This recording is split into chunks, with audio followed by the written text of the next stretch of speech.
Hello everyone, hope I am audible and visible to all of you. So let's start. Today is lecture 5 and today we have to talk about foreign invasions and post-Mauryan period. We are going in a chronological or chronology wise, we are taking different topics and we have talked about, up until now we have had 4 lectures and the starting was the orientation lecture. Fine. So again I have told this particular thing again and again that this is a standalone session. Like even if you have not read the previous lectures or watched the previous lecture, you can still watch this particular lecture. But yes, like currently what will happen, I will tell you. In the last lecture, this was the question where we ended our session and I gave you this particular question which is a PYQ asked in 2022 and I told you people to answer this particular or give the answer of this particular question in the comment section. For the previous lectures, I have seen the answer. But for this particular lecture, that is the previous lecture, lecture 4, I have not yet seen the answer of this particular question. Maybe you people found it tough. I don't know what happened. But again, give it a try.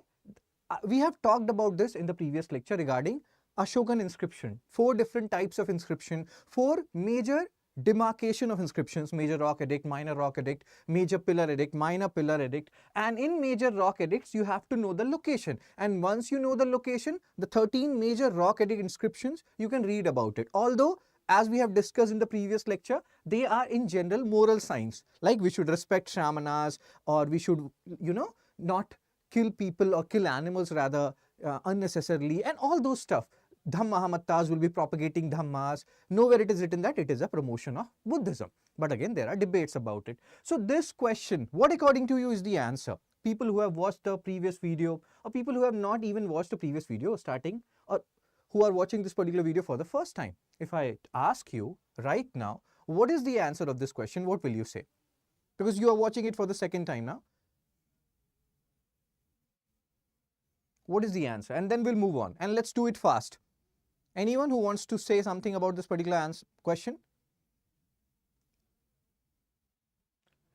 So they are here in this particular question, they have given you different sites and the states. And then they are saying which are correctly matched. Like Dholi, whether it is in Odisha or not, you have to know. Eragudi, where is it? Jogada, where is it? Fine. So here the correct answer is only 2 pairs. Dholi is in Odisha. Jogada is also in Odisha. Kalsi is not in Karnataka. If I'm not wrong, it is in Uttarakhand. Some people write Uttarakhand as UK, which others assume to be United Kingdom. That is actually wrong, Uttarakhand. So from where have you studied? UK. Oh my God, you went abroad. No, Uttarakhand. So yes, these two, third and fourth are wrong. Eragudi is also fine. That is correct. So the answer here is only 2 pairs. And again, this is a tough question, tricky question. Last lecture, I have told you people to give the answer. And this was the mean which we used. Fine. Let's not waste any time. Let's move further. And these are the locations of some major rock edicts. You have to remember them. This we have discussed in the previous lecture. Once this lecture is done, you can again go back to the previous lecture. With Dholi as to be in Gujarat. Again, there can be different names. But here we are talking about major rock edict Dholi, which is in Odisha. There can be a village which is named as Dholi in Gujarat, Manisha. But yes, here the Dholi which we are talking about, because the confusion, I can understand the confusion. There are places, like one place in UP is named something and the same kind of naming you can see it in Karnataka, but not both the places will have the same attributes. So that's how you can demarcate it. Hope your doubt is resolved to a certain extent. Fine. So Dholi is in Odisha. So again, please remember these major rock edicts. These are very, very, very important and you cannot skip them. After you are done with remembering these locations, you can go back and remember what these rock edicts are talking about, major rock edicts. Fine. Now let's come to this particular topic, foreign invasions before Mauryan Empire. So foreign invasions before Mauryan Empire. Let's again track a bit, like the chronology part we have to do.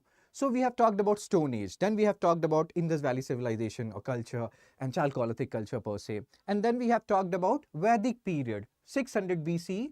1500 to 600 BC was the time period of Vedic civilization, Vedic culture, early Vedic period plus later Vedic period. And then the Mahajanpada period arrived. Now, when we are talking about Mauryan Empire, it was roughly around somewhere it will be written 321 to 185 BC. Fine. Now, we are here talking about foreign invasions before Mauryan Empire. That is something which happened in 5th, 6th century or 4th century BC.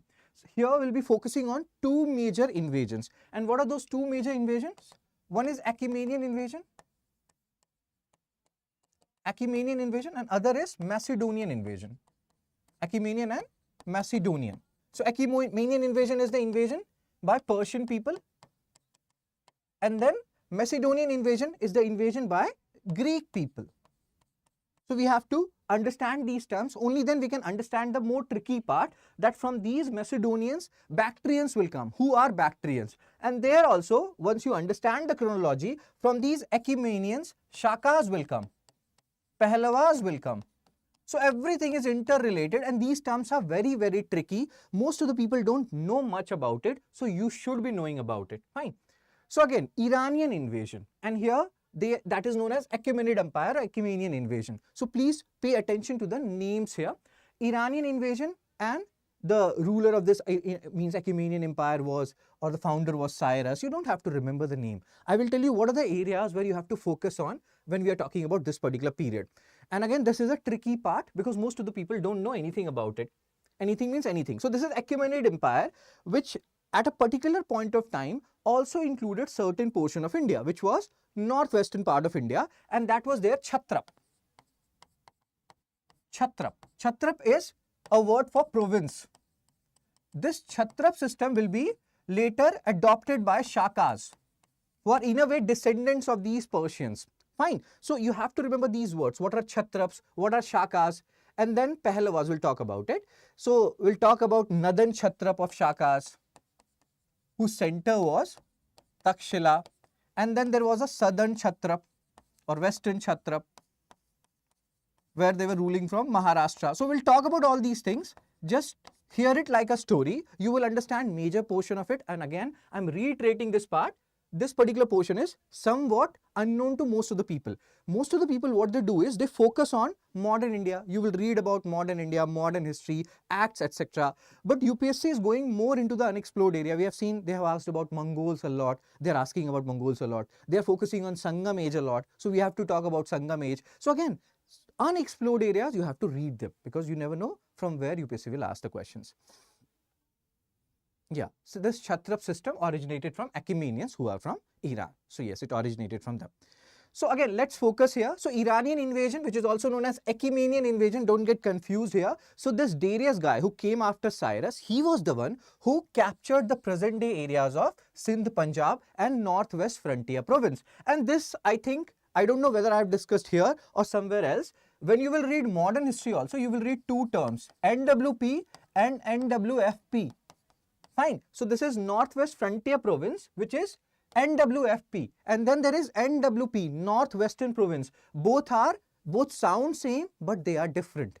Understand this. Northwestern Province, when we are talking about, even in modern history sense, that corresponds to present day UP area. And Northwest Frontier Province is the area which is in Pakistan, where Khan Abdul Ghaffar Khan used to be active, who was associated with Red Shirt movement. We'll talk about this later on, and that's how you connect the dot. Here what is happening? Ancient history and modern history, we are linking them. So NWP and NWFP, don't get confused in them. UPSC can easily make a question out of these two terms. Fine. So these areas, they captured Northwestern Frontier Province, Punjab area, and they were there till Alexander arrived. Fine. So they conquered this particular area around 516 BC.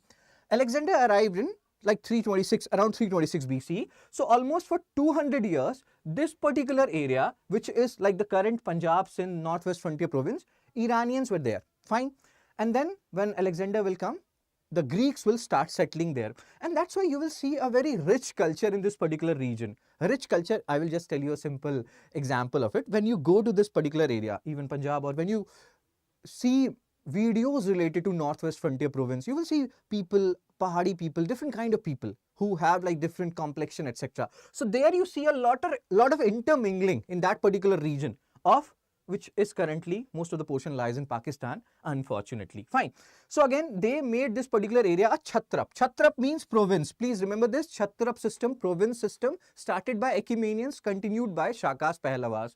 Shakas, Pehlavas are associated with Achaemenians, Iranians, and when we will talk about Bactrians, they will be associated with Macedonians, who will come later on. Again, we will say this thing multiple number of times. We'll talk about this thing 10, 20 times. When you are reading or taking this crash course from me, what will happen?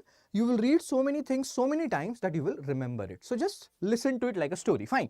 So this whole portion, Northwest Frontier Province, captured by Achaemenians. Now there has to be a recap. In the previous lecture, when we were talking about Mahajanpadas and Mauryan Empire, so we have talked about Haranyaka dynasty, which used to rule over Magadha. So we have talked about that in 516 BC, around that time period, these Achaemenians, they captured a major portion here. This particular portion, they captured these Achaemenids. So who was the ruler of Magadha at that point of time? Why we are very concerned about Magadha? So why we are concerned about Magadha? Because Magadha was the most powerful Mahajanpad among the 16 Mahajanpads that we have discussed a lot, right? So here Bimbisara was the ruler. This is a very, very tricky question. They can ask you that when Darius captured the northwestern part or the Punjab part, the Sindh part, who was the Magad ruler? So this is, or he was Bimbisara, because his reign, if you see it, he was ruling from 546 BC to 494 BC. In the previous lecture, yesterday's lecture, we have talked about Bimbisara, how he used to love. Like he married so many times, he had so many wives because he believed in the concept of true love and he felt like he can love multiple people at the same time. Fine. And so here we don't have to go there, we just have to remember that, and that's how also you can remember Bimbisara. Although he was an awesome guy, I am sure he would be, but this part will help you remember him. So Bimbisara was the ruler when Achaemenians captured the northwest frontier province, Punjab, certain portion of Punjab and Sindh region. Then your Cyrus, Darius, Xerxes. Now what is happening? We will try to understand why Achaemenians are important for us and why Achaemenians are important from pre as well as mains perspective. Xerxes, who is the successor of Darius, what he's trying to do is he's more focused on capturing the Greece region, So he is more focused on capturing the Greece region. So he is recruiting people from the Indian subcontinent to capture Greece. He was not able to capture the Greece region, and later on they also failed to, they lost stranglehold over the northwestern frontier province also, because the Macedonians, Alexander and his successors, they started coming here, and later on the Achaemenians will lose stranglehold of northwest frontier province as well. So all these things are written here, you can read it. I'm telling you what areas you have to focus on. Who was the ruler of Magadha when Achaemenians captured northwest frontier province, and then what are the impacts of these Achaemenians? Because when we are talking about Mauryan period, we have talked about Mauryan period, we have talked about Mauryan Empire, we have talked about three major sources, and one of which, that is Ashokan inscription, is very important for us from exam perspective. Now Ashokan inscription has taken many things from these Achaemenians. They have taken many things from the Macedonians, and we have to understand that, and that's why we are going a little back. It's just like a movie where they say 20 years ago this happened. So yesterday we talked about Mauryans. Now we are going at a time period before Mauryans to understand what influenced Mauryans, and then we'll talk about post-Mauryan period. Fine. So that's what they are saying. Downfall of Persian Empire. Why it happened? Because they were defeated in the Greece region, and after that they ruled or controlled this particular portion of Indian subcontinent till 330 BC. After that, Alexander will arrive and his successors will arrive. Seleucus Nicator, who sent an ambassador, that is Megasthenes, to India, who wrote a particular book which you have heard about, that is Indica. And then they established an empire. Seleucus Nicator, he established an empire which is known as Seleucid Empire. So these Greeks were here to stay. They were not in our mainland, they were in this particular portion which is currently in Pakistan region, but they were here to stay, that they established, and Persian Empire will lose their stranglehold here. That is what they are saying. Fine. Now the part which is important from exam perspective, which is important from both pre as well as mains perspective. What are the political impacts of these Persians? What are the economic impact, cultural impact of these Persians? That you have to understand. And again, here also in the previous lecture also we have discussed that why Magad became the most powerful Mahajanpad, and there we have talked about that, and they felt like when these Achaemenian invasion and these Macedonian invasion happened, they felt like we have to unite. So in a way these Iranian invasion, Achaemenian invasion exposed the weakness that Indians were not united. Same thing, history will repeat itself. You may have heard about it. Same thing will happen when we will come to early medieval India. Rajputs were not united, because of which Arab invaders will come. QGG, Qasim, Ghajini and Gauri. So again, we are not learning from our mistakes. Iranians were followed by Greeks, Shakas, Kushanas, we'll talk about them. Chhatrap system was introduced by Iranians, Achaemenians, and then Shakas will adopt it. Fine. Again here, same thing which we have discussed in the previous lecture. Because of these invasions, Iranian and later on Macedonians, the Indian people, again, the concept of India, how far it was applicable at that point of time, we can always debate on it. But these people, they felt that we have to unite, otherwise foreigners will come and they will rule over us. So we have talked about this, that Kautilya asked Chandragupta Maurya that we have to unite and we have to establish an empire. And he was also not very happy with the Nanda Empire, which was ruling over Magadha. And that's why people felt like we have to unite. Fine. And then encouragement to trade. See, understand this thing. So India is here and Iranians were there, right? And then adjacent to Iranians, or somewhat little bit, adjacent to Achaemenid Empire were the Greece or Greek people. So Iranians, they acted as an intermediate or intermediary rather, and Indians got acquainted with the cultures or the people who were like contacting Iranian people. Hope I'm making some sense here. They are acting as an intermediary. Indian trades got facilitated to a greater extent and it went to far-flung areas because of these Iranians. So that is one impact of these Iranians. I will just show you one thing. Just give me a second. Okay.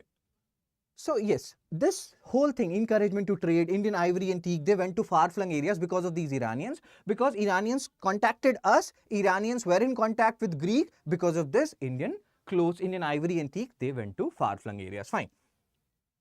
What else? Settlement of these foreigners, when they settled in our region, these Achaemenians, they influenced so many things on so many different levels. Like when we are talking about this Ashokan inscriptions, Ashokan pillars, there are so many things which was inspired by these Achaemenians, like the polishing which is there on Ashokan pillars. It is said that this polishing is similar to what you are seeing on Achaemenian pillars. Then the royal proclamation, the starting of royal proclamation.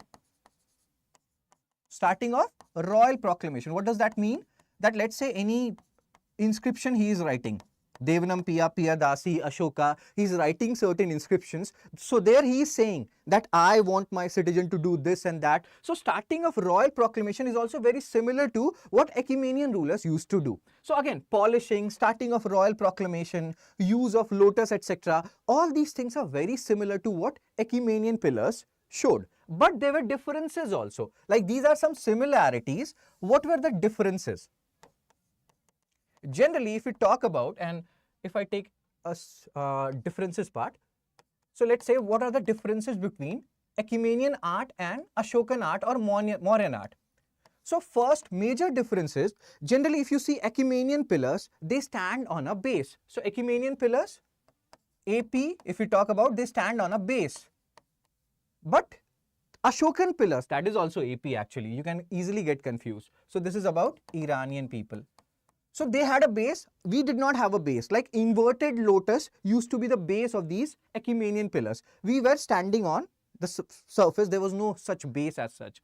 Then these pillars, they were made of various segments. When we talk about Achaemenian pillars,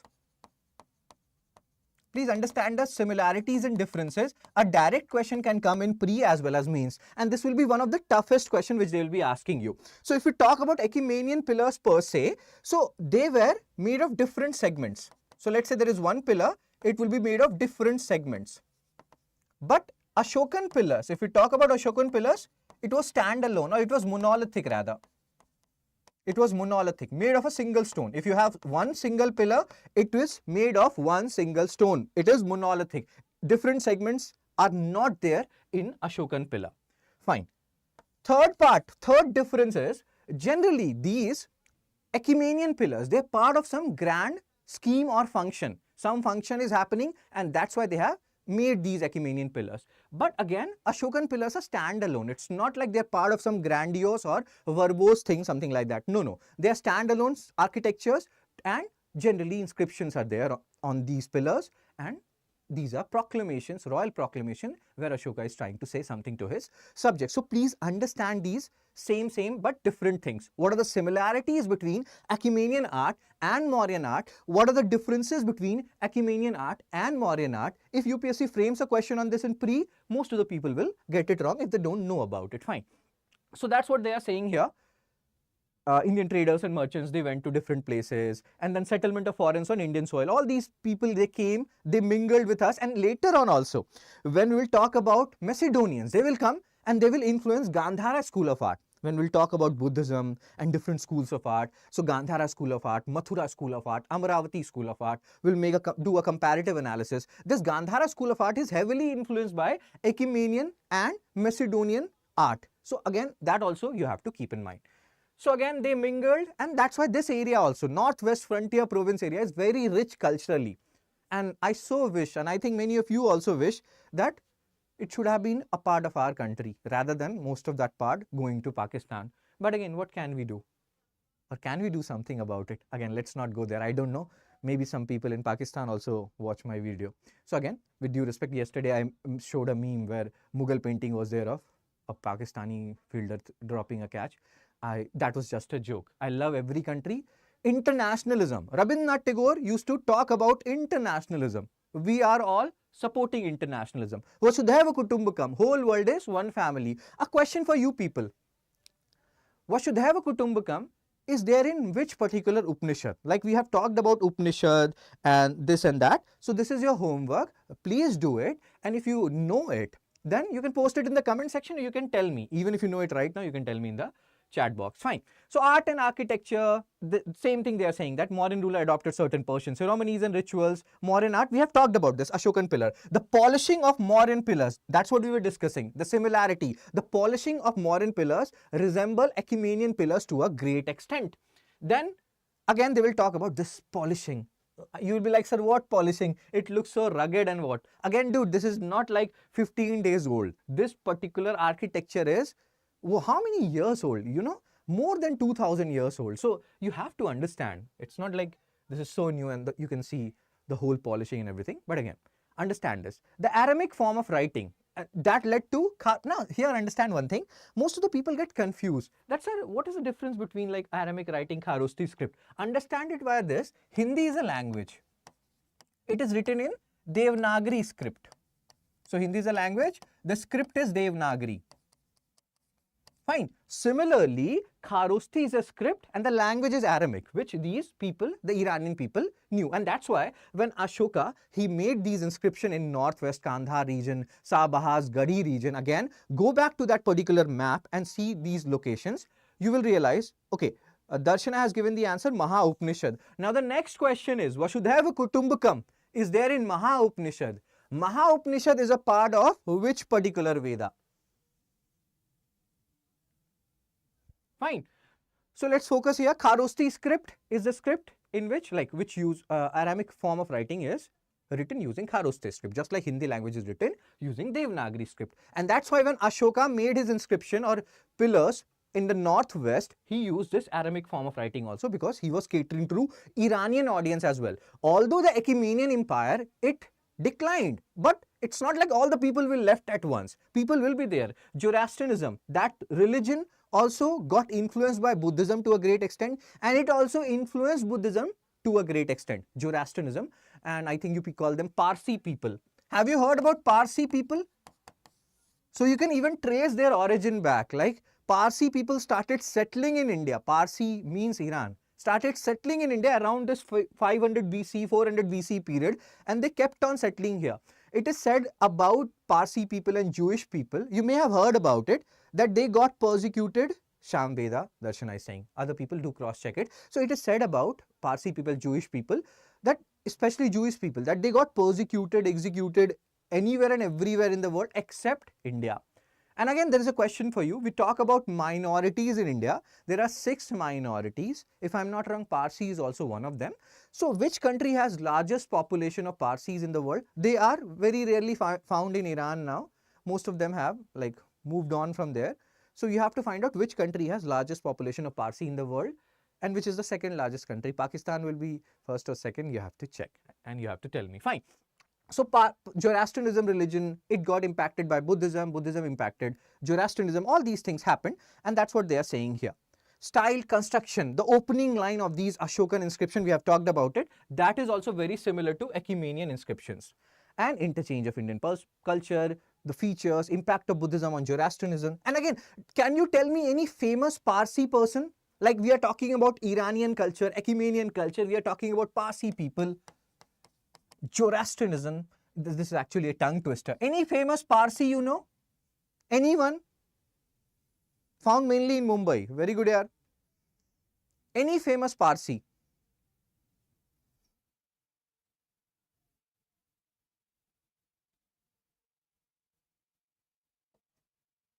I will give you 10 more seconds.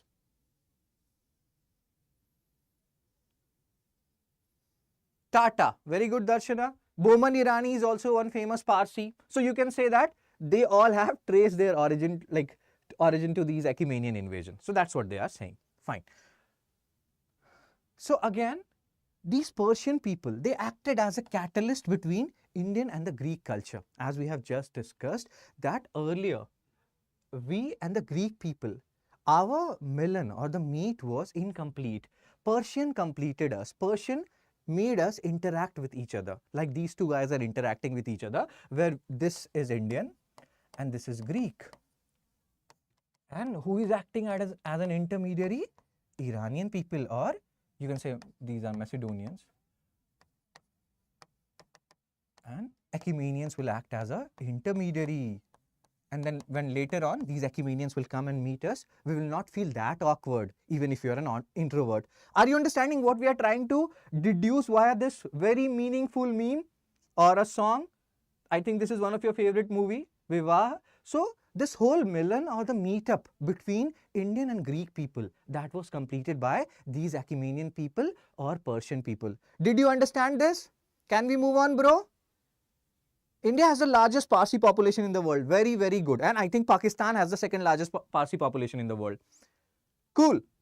So you can have a look at these two guys, good looking guys, and guy and girl later on. So Mauryan and Ecumenian pillar comparison. We have talked about the similarity part. That similarities are what? The polishing is same. Polishing part comes under the similarity. And the starting line of these proclamations, starting line is very similar. What else is similar? And then you carve these lotuses and everything, whatever symbols you are using, they are very similar. Lotus, etc., they are also using. But the differences part also we have seen that these Ecumenian pillars, they were on a base. Ecumenians, they had some base. We did not have any base as such. Ecumenians, they had a base. Second part, what were the other differences in Ecumenian pillars? Let's say this is a Ashokan pillar. Let's say it would have been an Ecumenian pillar. It would have been made of different segments. But Ashokan pillar is monolithic. Once you are reading the same thing again and again, you will remember it. Then Ecumenian pillars, they are part of some bigger grand schemes. It's like, you know, marriage is happening. So you have created so many things. There are so many catering. You have gulab jamun or rasagulla at one place and so many different things at other place. Similarly, when you are talking about Ecumenian pillars, they are part of some grand scheme. But Ashokan pillars are standalone, part of some grand scheme. It's not like you find anything very hunky-dory around an Ashokan pillar. It's a standalone monument. Fine. So these are similarities and differences. Please remember it from exam perspective. That's what they have written it here. And you can have a look at it. We have just discussed it. And the differences part, that Ecumenian pillars, they stand on base, either bale or inverted lotus. But here, we are standing on a plain, while the independent Mauryan columns have no base. Again, same thing. We have discussed it. You can have a look at it. Not favorite, but I love the movie. Very. Okay. So, Vivah movie, Jal PGA, that means drink water. Such good Hindi they have used in that movie. Love it. So, now, Ecumenians, we know, you know, Darius and after that Xerxes. Xerxes was more focused on capturing the Greek region, but they were defeated by Greek people and finally they also lost the northwest frontier province. And who came? These Macedonians came. And who are they? They are actually Greek people. Came from Macedonia, which was a part of Greece region. Came from Macedonia, but now North Macedonia has like gained their independence, which is again a debatable point. We keep on talking about it. Cool. So Macedonian, Alexander the Great, this is actually very funny that we talk about Alexander the Great, that he came to India and he has like captured so many areas and this and that. But what most of the scholars say is that Indian books and text, they don't talk much about Alexander the Great. Let's say if we have only followed Indian text and books, we would have never known about Alexander the Great. We know about it because Greek sources talk about it. So if Alexander would have been alive, he would have felt like this is actually a very, very, very big humiliation. Now the question here is, Alexander the Great, he like has been talked a lot about, or his Indian expedition, so-called Indian subcontinent expedition, has been talked a lot about in Greek sources. Why it has not been talked a lot about in Indian sources? There are so many reasons for it. He died very early. He was there in Indian subcontinent for around 19 months. This period is very less. Again, he did not capture the major portion. He was confined to Northwest Frontier Province. There was a battle of Hydaspes, again, that is a Jhelum River. Pardon me for the phonetics.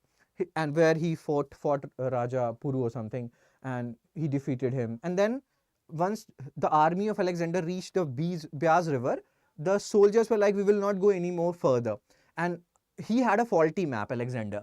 And he was like, after 1000 or some kilometers, the world will end. So if we capture India, we would have captured the whole world. The soldiers were like, please spare us. We are not going anywhere. So there are multiple factors why Indian texts are not talking much about or at all about Alexander the Great, and we are knowing about this particular expedition of Alexander to India via Greek sources. Fine. So again, he may have felt humiliation, or he would have felt humiliation, we don't know.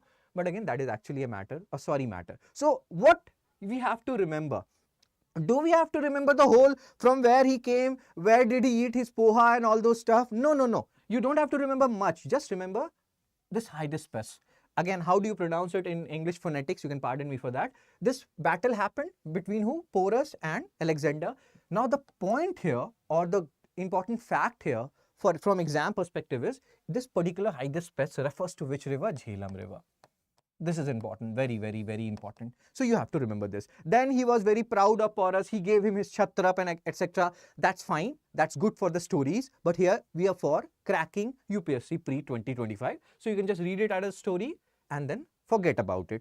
You don't need to make any map. This is just to increase your excitement level, that from where Alexander came, Porus came, Battle of Hydaspes, and you have to focus here. Hydaspes, Jhelum River, this is the most important part. I love the way you teach history. I am watching all of your lectures that you are delivering on YouTube. Thank you, Mozammil Hayat, and that you made my day. So thank you. So again, now what is the story about this particular meme? The story is, I have just told you that this Battle of Hydaspes happened, and then they went further east and they went around Vyas River, and then we have discussed this faulty map story, that Alexander had a faulty map and he felt like the world will be ending 1000, 2000 kilometers from there. And once we have conquered India, we have conquered the whole world. And he was like, we will move further, like this guy. And the soldiers were like, we will not go anywhere. So just to tell you that point, this map, this particular meme was there. So again, same thing is written here. And then Alexander was like, okay, I cannot force my men to go beyond that because they are tired. And how much more they can take? They cannot take, like they have their family, they have their wife. They want to go home. They want to produce some more children, right? Sir, was Alexander like also had the objective to reach the... Yes. He had the objective to control or capture the whole of India according to Greek sources. But his soldiers were not willing because they were too tired to go further. And then Alexander was like, okay, I will not force you too much. Also, I am also not feeling too well. I will go back. And he started returning to Persia. And then he died in Babylon because of fever. So don't ignore fever, bro. Sometimes we take it too lightly. See, he died. Now, Babylon is in Iraq. Fine. So he died there. Now again, let's see a meme. Okay. There's no meme? There has to be a meme. Yes. This meme is what? It is related to Alexander. Because when he started coming back, or when he was going to India, see, he started founding different cities and he named all of them Alexandria. What's this, bro? Now, there are different interpretations to this Alexandria thing. Alexandria is in Egypt, Alexandria is here, Alexandria is there. Now the question is, if he has named these cities Alexandria, then he is self-obsessed, no doubt about it. With due respect to Alexander the Great, I don't have to die like from his ghost or something. But if somebody else, there is another interpretation also that Alexander did not name these cities Alexandria. He just founded those cities. Later on, his disciple, his followers, they named these cities Alexandria. Even then, it's very confusing. And that shows that self-obsession is not good. Cool, bro. Let's come back. So we have talked about certain things related to Alexander. And what are the things which are important from exam perspective, Hydaspes, which rivers it refers to, and again, Achaemenian influence on Mauryan art. These are the things which are important and you cannot forget about it. Lol, we will never forget thinking about the meme. Okay, cool. So return of Alexander, he died and we are very sorry about it. And then that next part, why Alexander's invasion was not that important and why he is not referred too much in the Indian text, unlike Greek sources who have talked about this Alexander's expedition to India. We have talked about it. It was an untimely death. Who dies of fever? Even now we have fever and we are like, dude, we'll be okay. Sometimes I have taken classes when I had fever. Sometimes you people have studied when you had fever. So this is an untimely death. He did not stay for long. We have talked about it. And he did not come to Indian mainland. He was there on the northwestern frontier province side only. And birth of Mauryan Empire happened during that particular period only. He came around 326 BCE, Alexander the Great, ATG. And around 323 to 321 BCE, there are divergences here, Mauryan Empire got established. Bharat Ek Khoj, if you see Bharat Ek Khoj, I keep on saying about Bharat Ek Khoj, which is based on discovery of India. That also shows that Chandragupta Maurya and Alexander the Great, they met. They had a talk that, bro, how are you? He's like, cool, bro. And they're like, what you had in dinner or breakfast? So such kind of talks, whether it happened or not, we don't know for sure. But again, there is a scene here that these people, even though Alexander died, he has his generals, he has Seleucus Nicator, he has other people, Greek people who want to come to India, but that will not happen because of Mauryan Empire who will stop these Greek people, these Macedonian people.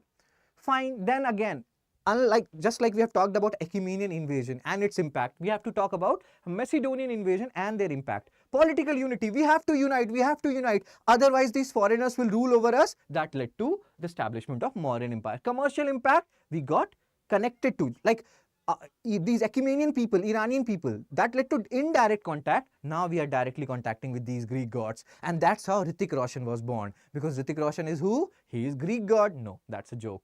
So again, land routes, trade routes, that started happening and we started getting connected with the Indo-Greek people. That will further lead to Indo-Roman trade in the post-Mauryan period, where there will come a scenario where even these monks and nuns who are there in Sanghas, we'll talk about Buddhism later on also, they also started participating in this Indo-Roman trade. So how this whole thing happened? There is a chronology here. As our Honorable Home Minister says, you have to understand the chronology. Achaemenians came, they made us indirectly contact Greek, then Greek people came, Macedonians came actually, let's use the correct word because even Bactrians are Greek.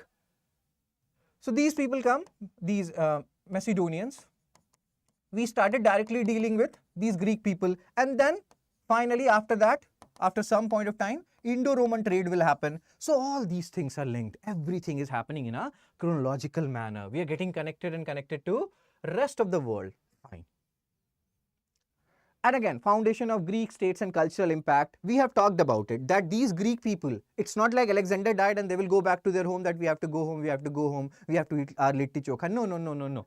First of all, they don't eat litti chokha. I don't think so. Or maybe they do, I don't know. But they were here only in that northwestern frontier side, and Seleucus Nicator, who was the general, he found, we have just discussed Seleucid Empire. So these people were here, they were waiting for a period.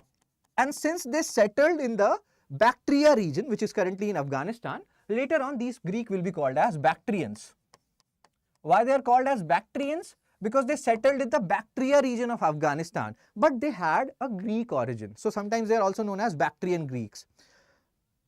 Sir, was it true Chandragupta married a Greek princess? We had a horrible Hindi serial on that.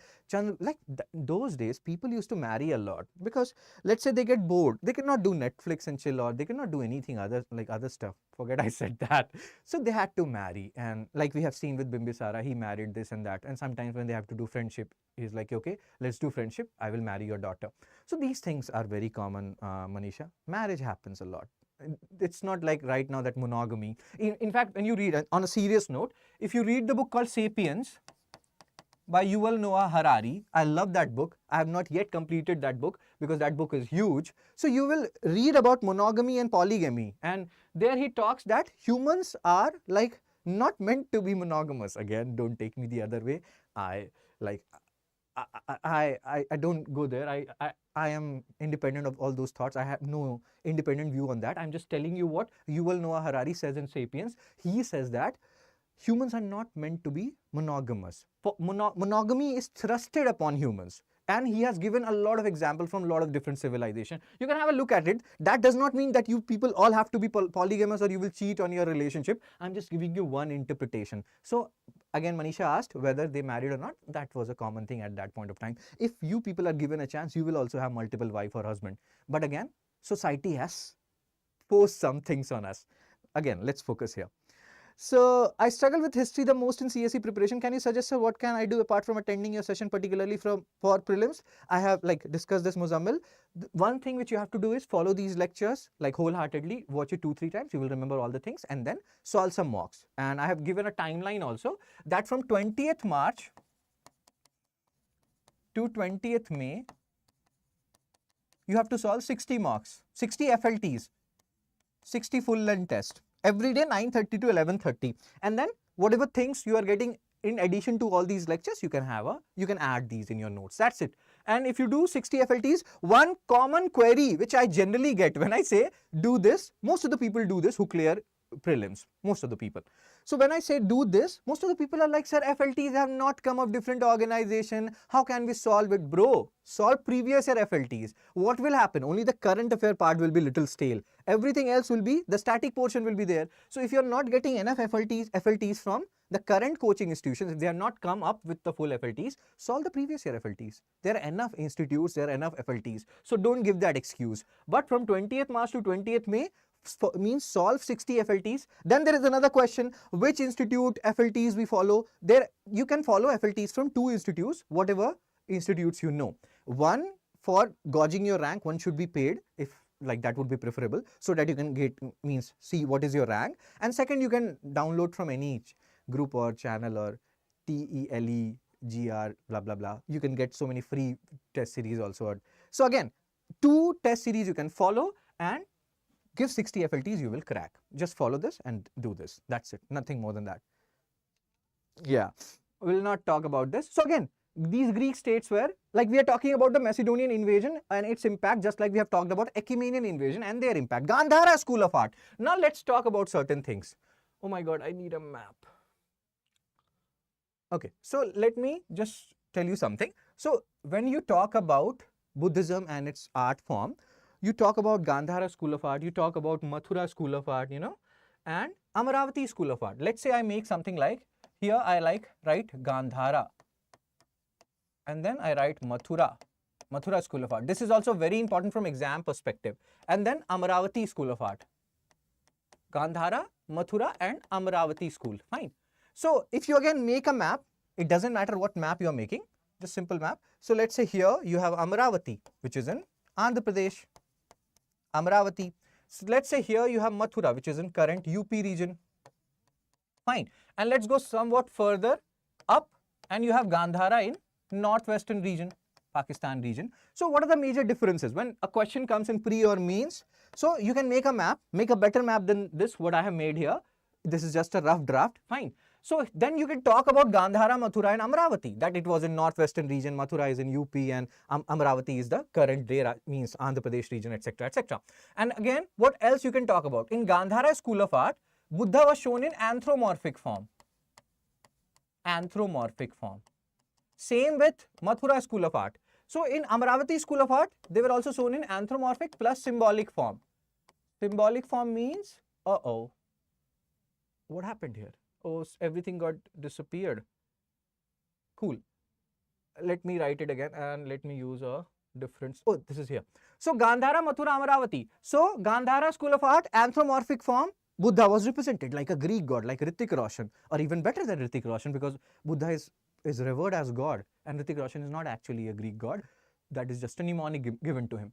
And same in Mathura School of Art, Amaravati School of Art, both anthropomorphic and symbolic form. See, when we will talk about Buddhism, you will hear about Mahayana and Hinayana. That split happened in 4th Buddhist Council during the reign of Kushana ruler Kanishka. Mahayana and Hinayana, what is the difference between them? Mahayana, we'll talk about it again also. This one thing you will understand from my lecture. Same thing which is very, very, very important. I will tell you that 100 times, that will get etched in your mind. So Mahayana and Hinayana. Mahayana is known as greater vehicle. Hinayana is known as lesser vehicle. Many scholars believe that nobody will tell themselves lesser vehicle. Because everybody believes that they are the best. The world revolves around them. That is a basic thinking. I'm reading a book called How to Talk to Anyone. And that book says that if you make other people feel like the world revolves around them, that people will love you a lot. So the basic concept here is, if I am saying Hinayana as lesser vehicle, that means that name they have not given themselves. Mahayana people have given this name. So Mahayana people, they have called themselves greater vehicle, Hinayana as lesser vehicle. And later on they became popular. So these names means whole traction, and they gained acceptance and everything. So Mahayana greater vehicle, Hinayana lesser vehicle. Mahayana people, they started treating Buddha as God. Hinayana school, they were like, no, Buddha is one among us, bro. He is not God. And then these Mahayana people, they started treating Buddha in anthropomorphic form. And since Mahayana gained acceptance, Gandhara and Mathura school of art, which was patronized by Kushana ruler Kanishka, he was a follower of Mahayana Buddhism. So he also started, and he gave money and everything, patronage, that is the word. And Gandhara and Mathura school of art started showing Buddha in anthropomorphic form. But in Amaravati school of art, there were significant Hinayana followers also, who were representing Buddha in symbolic form. Symbolic form means, Mahabhinishkramana, his great departure from horse, means house hill will be shown by a horse. Similarly, people tree will show nirvana and all those stuff. So different symbolic form. And again, I give an example for this also. Defining feature of, I will tell you these things. I will tell you the defining features of Mathura and everything. First of all, let's understand Mahayana and Hinayana. The simplest way you can understand Mahayana and Hinayana is, in olden times, like in 1960s and 70s, when you used to watch movies, when two people used to kiss each other, you will see two flowers, they would touch each other, and that's how they used to show two people kissing each other. Just understand it. This is implied. That's what they wanted to show. So this is Hinayana, where they're not showing anything explicit. They're just showing symbols. And if you talk about Mahayana, like current generation, 2020 generation, Imran, Hashmi and all those generation guys. So when these things happen, they show it explicitly. So Mahayana were like, we will show Buddha in anthropomorphic form. Hope I'm making myself clear. This is just an example. There is no other reason for me telling you all these things. So Mahayana anthropomorphic representation of Buddha, Buddha treated as God, and Hinayana symbolic representation of Buddha. And then Mahayana school, they believed in the concept of bodhisattvas. Bodhisattva are those people who will, and again these are very important points, multiple question has been asked on them. So bodhisattvas are those people who will attain their nirvana, or who will delay their nirvana, they will help others attain nirvana first before attaining their own nirvana. These are bodhisattva people. Hinayana people are like, please attain first, help yourself, then help others. Attain your nirvana first, then you can help others to attain nirvana. So these are some basic features. We'll talk more about Mahayana and Hinayana and other schools also related to Buddhism. But hope you are understanding what we are discussing here. If Gandhara and Mathura school of art, they are representing Buddha in anthropomorphic form, that also shows that Mahayana school has gained traction in these regions. Gandhara school of art patronized by Kushana ruler Kanishka. We'll talk about him. And again, Mathura school of art was also patronized by Kanishka, Kushana ruler Kanishka. Amaravati school of art, that was patronized by Satavahanas, who will be ruling in south, in central India, and Ikshvakus. After Satavahanas are gone, they will be succeeded by Ikshvakus. So these rulers will be patronizing Amaravati school of art. So generally what happens, the things which you are finding in different areas, you will be using that to make the construction, make the art, sculpture and architecture. So here in Gandhara school of art, they are using marbles, white marbles, etc. And here people will be, in Mathura, they are using sandstone. And here also people are using sandstone and other things in Amaravati school of art. So there are small, minute differences which you can understand via the differentiation part which we have just discussed. So let's come back to what we were discussing. Gandhara school of art, and here if you see some images, you will realize how Buddha is represented. We'll talk about it later as well. Fine. So now we have talked about invasion which happened before Mauryans or when Mauryans were about to, like Mauryan Empire was about to be established. Now let's talk about post-Mauryan period. Now Mauryan Empire ended around 187 BCE, 185 BCE. Post-Mauryan period is 2nd century BCE to 3rd century AD. 2nd century BCE to 3rd century AD. Fine. Which when we convert it, that is 200 BCE to 300 AD. Fine. In this period, many scholars, we have talked about colonial historians, we have talked about nationalist historians, and I have told you that there are certain people who believe that this particular post-Mauryan period was a dark age. Oh my God. Why it was called a dark age? Why it is a dark age? Because they feel, and they have given different reasons. One very big reason they have given is that in this period there was no centralized empire. There are so many small kingdoms who are ruling over you. Plus there are so many foreign people who will be coming here. Indo-Greek people who are like waiting on the northwest frontier for the disintegration of Mauryan Empire. Scythians who will be tracing their origin to Achaemenians. Parthians who will be tracing their origin to Achaemenians. We'll talk about it. And these Indo-Greeks will be tracing their origin to Macedonians. All these people are coming from outside. Kushanas who have come from China. All these people from outside, they are coming and they are ruling over you. So you people are not even able to rule yourself. So all these reasons are given by the colonial historians to justify that this post-Mauryan period was a dark age. There was no centralized polity. The society and the culture and the polity was so fragmented. All these reasons they have given. And then even the Buddhist monks and nuns who are living in sanghas, whose work is to like attain nirvana and get out of the worldly affairs. They are participating in Indo-Roman trade. What is happening to you? You people are morally corrupt also. All these reasons are given by colonial historians to support the theory that this post-Mauryan period was again like a black age, or this was a not a good chapter in Indian history. So again, you have to understand why they are saying what they are saying. Fine. Dark age rather, that is the term they have given. Again, that thing we will discuss later on when we are having a discussion for mains. First of all, let's try to understand things from pre-perspective. Different dynasties are ruling. We have talked about that Mauryan Empire after the death of Ashoka got divided into two parts, Eastern and Western Mauryan Empire. And then the Western Mauryan Empire, that will be like disintegrated further by these Indo-Greeks or the Bactrians, and the Eastern Mauryan Empire that will be displaced by Sunga dynasty, Pushyamitra Sunga. And after Sunga dynasty is displaced, Kanva dynasty will come. And these people, they are the upholder of Brahmanism and all those things. Pushyamitra Sunga and his successors, sometimes they are also accused of, destroying certain Buddhist artifacts, etc. But that is debatable. Satavahanas, they will be there in the central India. How they emerged? Again, after the decline of Mauryans, they emerged. It is said that Mauryan Empire, it was very big, it was very huge, it was extended so to so many regions they covered. And in the central India, they exploited a lot of resources, because of which a lot of disaffection or dissatisfaction was there among the people of central India, and they were known as Maharathis, etc. These Satavahanas, they were related to these Maharathis, and they, when the Mauryan Empire declined, they took advantage of that situation and they started gaining foothold in the central India region. And their first capital was Pratisthana or Paithan, which is currently in Maharashtra region. And then they also ruled around and made their capital called Dhanyakataka, which is around Amaravati region. So they were very famous and they were very popular and powerful in the central India region, and that's why they are also known as Lord of Dakshinapad. This we have discussed earlier. Cool. So these are the indigenous people. What this particular slide is saying, these are the people who are native rulers, who have their origin in India. Sungas, Kanvas, Satavahanas. But there are foreign people who are coming, who are taking advantage of the disintegration which has happened after the decline of Mauryans. Indo-Greeks, they are also known as Bactrians. I have just told you a few minutes back why they are known as Bactrians. Why they are known as Bactrians?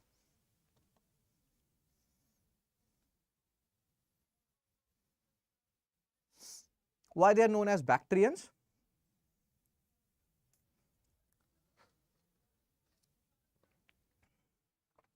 These Indo-Greeks, now they are not Macedonians, they are Bactrians. Any idea, anyone? Good evening, Sundaram. I just saw your message. Sorry, yaar. So many other messages come, so I could not see your good evening. They are called Bactrians because they have settled in the Bactria region, which is currently in Afghanistan. So some people also call them Bactrian Greeks because they have their lineage. They are Greeks, but they are settled in the Bactrian region. Indo-Scythians, they are also known as Shakas. Please, please, please, Saran ma'am, pay attention to these dates. They are not fixed dates. In different books, you will see different dates. Don't worry too much about the dates because nobody knows for sure what happened in that period. We have limited resources and different resources talk about different dates. There are still debates, confusion related to the dates, but you have to understand the chronology that these people are active in the Post-Mauryan period. Greeks came, then Shakas came, then Kushanas came. So there is some, like you can see here, they came around 150 BC, Kushanas came around 30 CE. There will be a period when they will be ruling concurrently. Shakas, Parthians, or they are also known as Pahlavas. There will be a period when they will be ruling concurrently, but you have to understand who came first and then who came, like that.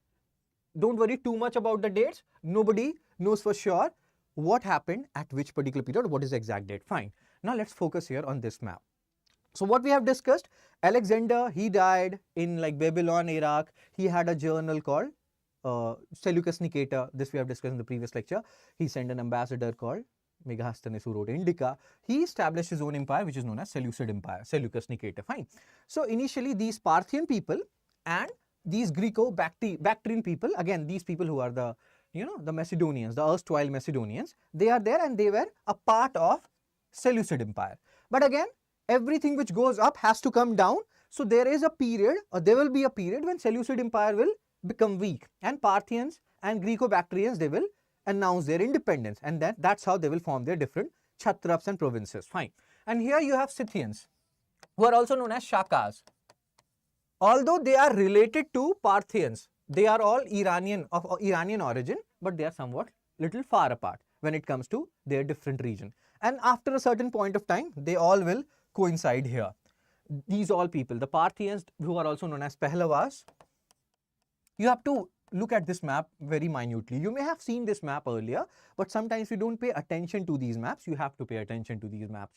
Fine. Another homework from exam perspective for you is Caspian Sea, find out the countries bordering Caspian Sea. Black Sea, find out the countries bordering Black Sea. Here, history and geography are merging. Fine. So, Scythians, they are Shakas, and again here Greco-Bactrians. Cool. We'll talk about them. I've just given you a little bit clarity. We'll talk more about them. So, Bactrians, after the defeat or death of Alexander, these people are settling around the Bactria region and they will become independent from the Seleucid Empire. We have discussed this. Fine. And these Bactrians, now very important part here, what is important about the Bactrians? First of all, you have to understand why they are called Bactrians. Who are they? They are Greeks, fine. And then their important ruler, that is Menander. Menander. We know texts are very important. We have talked about Bhagavati Sutra. We have talked about Parishtha Parvan, which are Jaina texts. We'll keep on talking about these texts. So associated with Menander is a text called Milinda Panha or Milinda Panho, which is written by Nagasena. So Milinda Panho, Nagasena. Let's go back here. So Greco-Bactrian king, very famous king, Milinda Panha, yeah, Milinda Panho.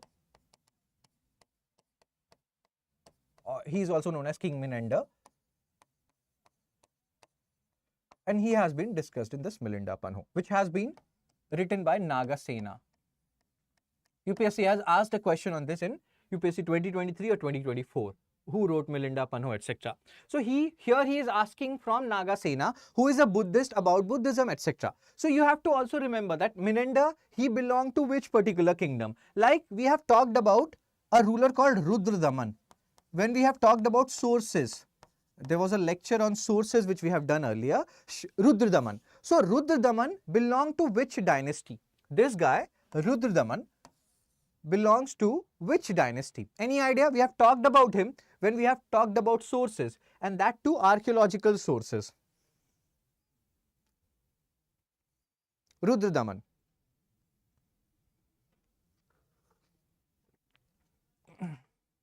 Caspian Sea is bordered by Tariq, Turkmenistan, Azerbaijan, Russia and Iran. Very good, yeah.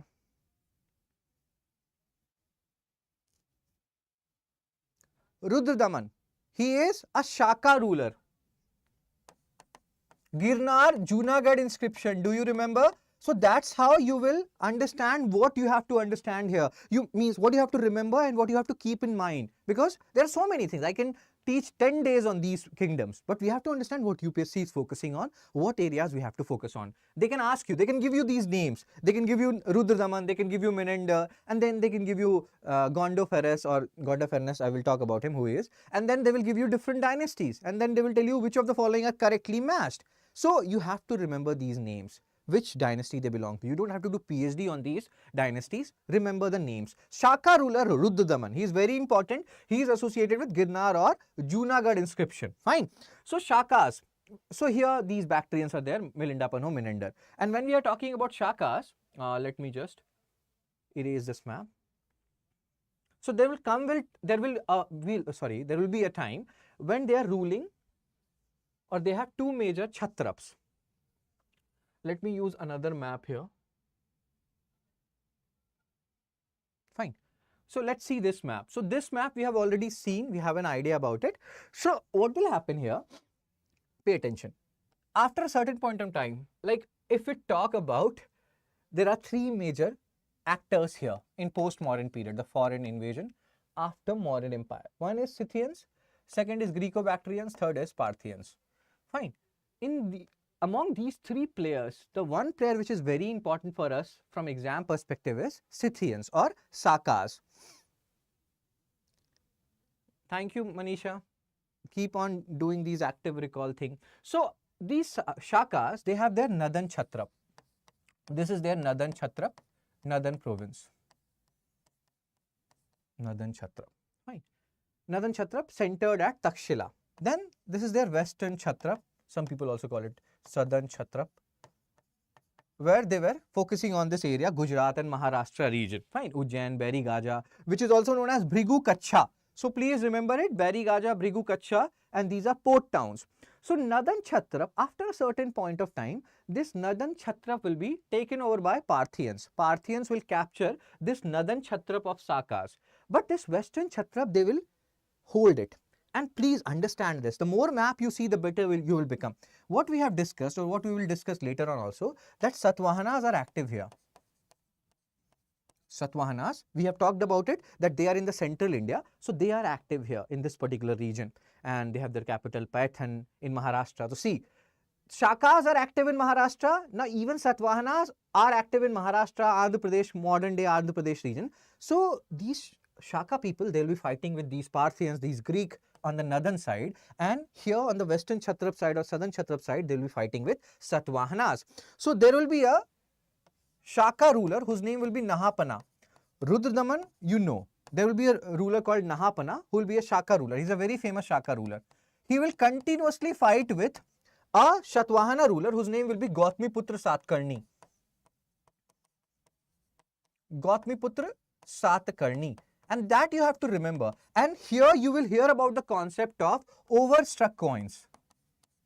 Overstruck coins. Overstruck coins means that there are certain areas Nahapana is ruling and he has issued some coins there.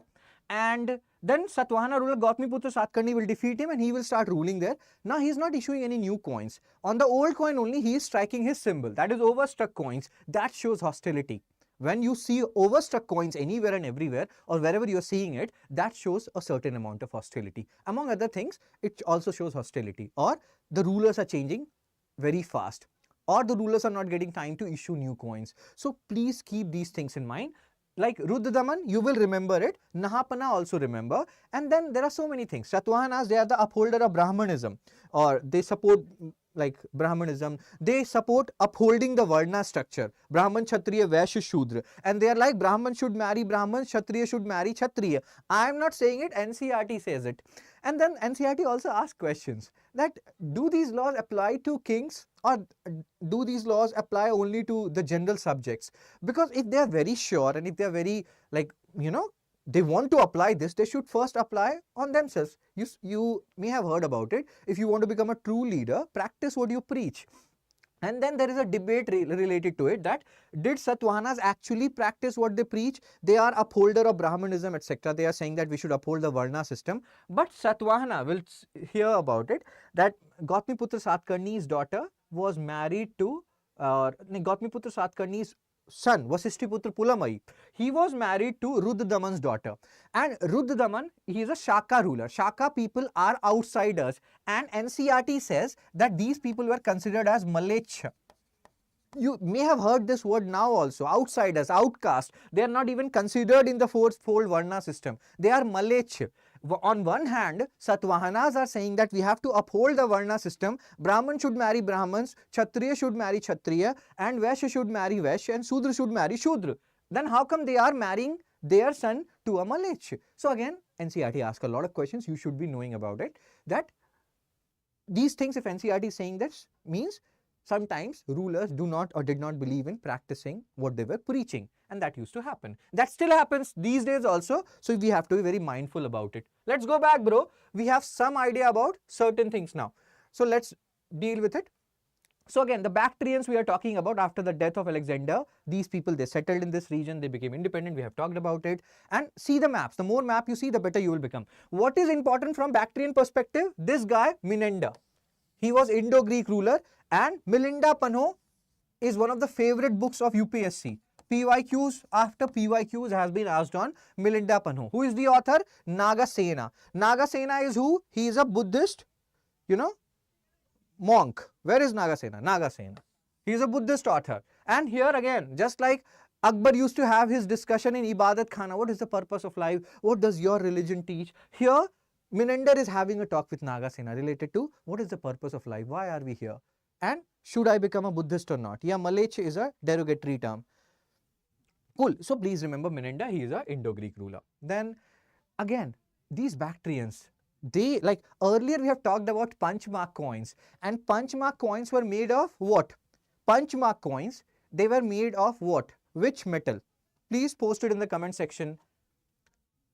That will improve your memory, as Manisha is saying.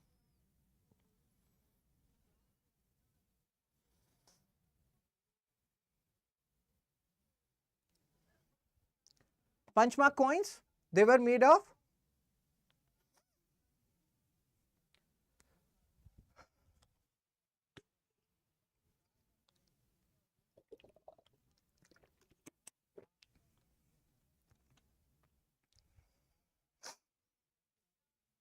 silver. As Guru is saying, silver. Punchmark coins. Earlier, during the Mauryan period and even before that, we had something called as punchmark coins made of silver. This is a PYQ. Please don't forget it. Please revise what we have done earlier. If you are making mistakes on things which we have already done earlier, that is a paap. That is a sin. As we say in Hindi, Nadi kinare paap hai, and padha hua galat karna paap hai. That means alongside a river, you will find a snake. And if you make mistakes in the things already taught, that is a sin. In English, it doesn't make any sense, but hope you understood it. So, punchmark coins, silver. And these punchmark coins, they are known as Karshapana. Please remember this term. They have asked this term. Karshapana is what? Punchmark coins, coins made of silver. But when the Bactrians came, these Indo-Greek kings, they were awesome when it comes to making coins. They issued gold coins. On one side, they showed their rulers like, see, I have 6-pack abs, I have 20-pack abs, and all these things. On the other side, they wrote about the king that he's so good looking. All the girls are like wooing over him. All these things. So we know a lot about these rulers from their coins. Overstruck coins, we have just taken the example of Nahapana and Gautamiputra Satkarni. Nahapana is a Shaka ruler, Gautamiputra Satkarni is a Satvahana ruler. Overstruck coins used to happen a lot. This is not a standalone example, Nahapana, Gautamiputra Satkarni. This is one of the examples. So overstruck coins, hope you understood this. Nahapana coin is there, Gautamiputra Satkarni is posting or like putting his symbol over the Nahapana's coin instead of issuing new coins. That shows hostile relationship, and that's what they are saying. And all these rulers, it's like khichdi. Khichdi pakri hai in the post-Mauryan period. That means you're making khichdi in the post-Mauryan period. So many rulers are there and they are ruling concurrently. And that is one of the reasons why even like maybe colonial historians term this particular age as dark age. We don't know who is ruling where, and there are like so many rulers and located so close to each other. Cool. So importance of the Indo-Greek rule, again, the coins they are talking about, that they have issued so many good coins and in such a good manner, observe, and on the one face they have the rulers, photos of rulers and their religious affiliation, etc., etc. And then Gandhara school of art was influenced by these Greeks. We have talked about it, so I'm not talking about it. Please pay attention. See, this is your homework when you are also called Pana. Very good, dear Pradeep. So when you are, like, once we are done with this lecture, you have to look at these two maps again and again and again, so that you can revise what we have discussed. Parthians and Scythians, they are Ram Shyam. What they are? They are Ram Shyam. Greeks, they are associated with Macedonians, and Parthians and Scythians, they are associated with Achaemenians. Fine. You may feel like, sir, there are so many terms, so many things, we are getting confused. You will not be confused once I'm done with this lecture and you have seen this one more time at least. So Shakas, who are the founder, Maoists, etc. These things you can forget. I have already told you what you cannot forget. Shakas, the most famous ruler of Shakas is Rudradaman. He is associated with Girnar inscription. They had Nadan Chhatrap. They must have written here Nadan Chhatrap and Western Chhatrap. Nadan Chhatrap Takshila, where Pahlavas or Parthians will displace them. And in the Western Chhatrap ruling over Maharashtra, they will have a fight with the Satavahanas who are located nearby. So their life was not at all that easy, and that's what they are saying. But again, this thing, Maoist, if you want to remember it, but try to understand what we have just discussed. And the most important part, which will help you in understanding these things, is the map. You have to keep on looking at the map. That will help things or make things more clearer. Again, most famous of all the Shaka ruler was Rudradaman. We have talked about it, or talked about him rather, in the first lecture also, sources lecture as well. And Sudarshan Lake, Girnar inscription, they are talking about that also. And Shaka rulers of Takshila, Nadan Chhatrap. Where is Nadan Chhatrap? Let's again go back. This Nadan Chhatrap, this area they will lose to their Shyam brother, that is Parthians, and this western area they will hold it. They will fight with Satavahanas. They will not lose it, you know. They will keep on holding it till the time of Guptas. In fact, if I'm not wrong, Chandragupta II, he will finally win this particular Ujjain and Beri Gaja area from Shakas, and he will be called as Shakri. Oh my God. This is actually a great story, bro, that these guys who are there in post-Mauryan period, 100 BC, etc., for 400, 500 years, they will keep a tab on this particular region of Ujjain and Beri Gaja. Although they are fighting the mighty Satavahanas, they will still not lose it, although they have lost Takshila to Parthians. But they will not lose this, and finally Chandragupta II, he will defeat the Shakas and he will be known as Shakri. Now this is very important from pre-perspective. Which ruler is known as Shakri and why? Fine. So again, that's what they are talking about here. You can have a look at it. And most famous Sudarshan Lake, Shaka rulers of Takshila were overthrown by Parthians. We have discussed about it. Shakas did not face any effective, now here. So again, what we are discussing is they did not face any effective resistance. Around 57-58 BC, there was a ruler of Ujjain, located on Shipra river, if I'm not wrong, who defeated these Shakas, and then he drive them out from that particular region, and then he took the title of Vikramaditya, and from there the new era started, which is known as Vikram Samvat. You may have heard about it, Vikram Samvat. Please, sir and ma'am, this Vikram Samvat is very important. If my purpose is not to only show you questions from last 4-5 years. I go back to the last 30-35 years. I will show you questions which UPSC has asked on this Vikram Samvat. Generally, it is a belief that Vikram Samvat started in 57 BC. I will show you questions where UPSC has taken Vikram Samvat as 58 BC. And what is this year? This is a year where a ruler from Ujjain is celebrating his victory over the Shakas, and he is starting a new era, which became very famous later on, Vikram Samvat. And based on the questions which we will solve later on at the end of the class, you will see that UPSC in their PYQs rather, they are taking Vikram Samvat to be starting from 58 BC. So you have to solve the questions. If any question comes, I will show you which kind of questions UPSC has asked earlier. You have to take Vikram Samvat as 58 BC. Similarly, there is another era called as Saka era, which will be started by Kushana ruler Kanishka. which will be starting from 78 AD. Now these eras are important because UPSC has directly asked questions on them. Fine. And then the trend started. Generally there is a trend now, like the trend was started by someone to have a beard. People earlier, if you see 2000 movies, they're all clean shaven, pardon me for the wrong phonetics for clean shaved.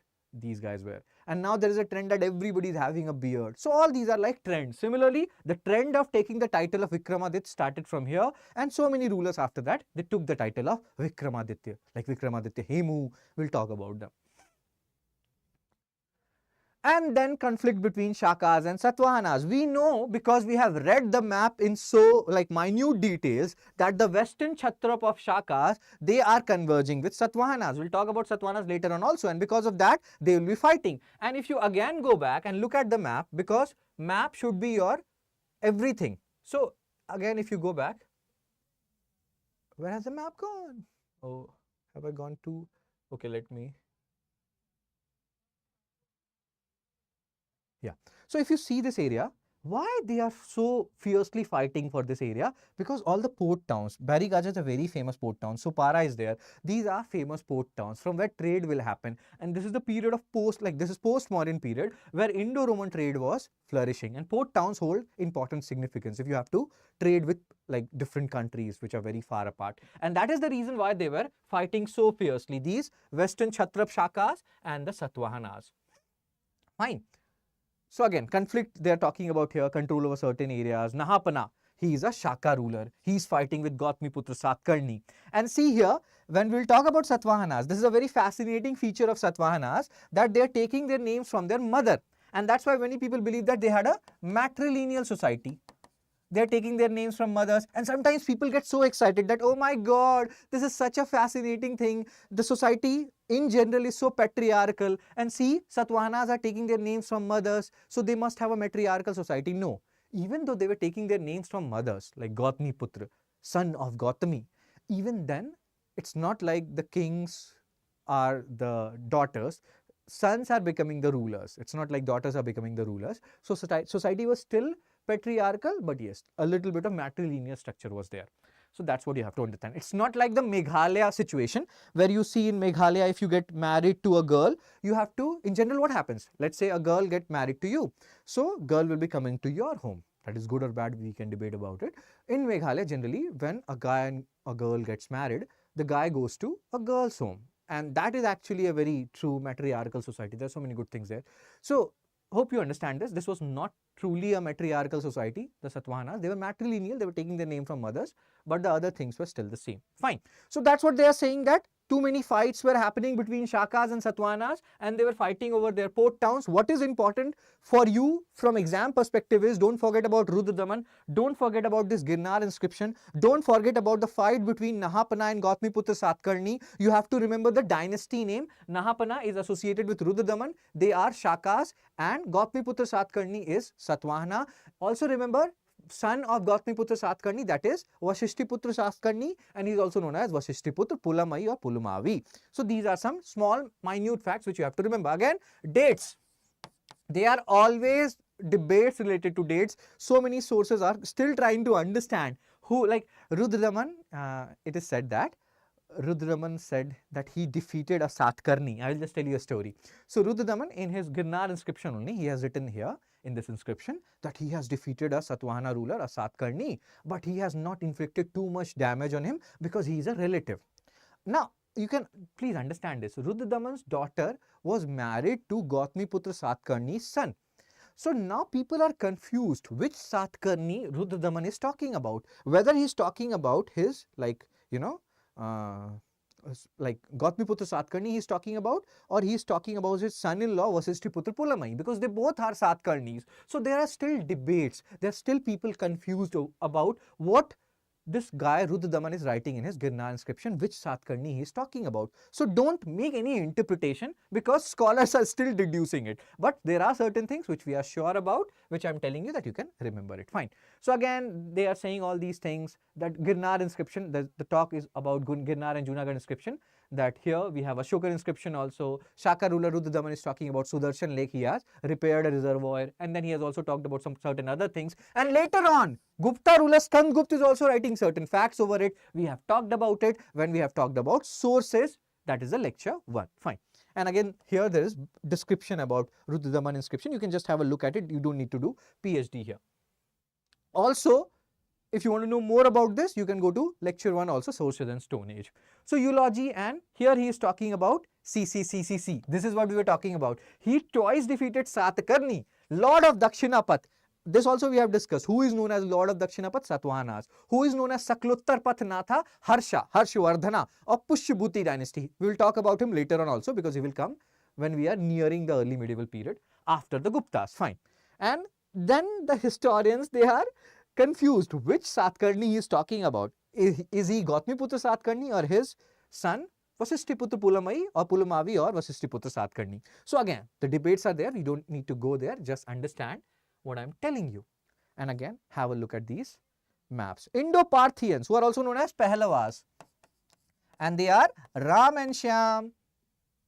So these guys, Ram and Shyam. So Ram is Shakas or Scythians. Please remember these names. These synonyms are very important. Scythians, and Shyam is Pehlavas or Parthians. Ram and Shyam, they have similar origin. They are Iranians. They trace their linkage to Achaemenians, and this you have to understand. Sakas and Kushanas, they are Ram or Shyam. Who has watched this movie? Anybody? Thank you so much for giving your best on YouTube. Thank you, Pradeep, for such a cute comment. Anybody has watched this movie, Ram or Shyam?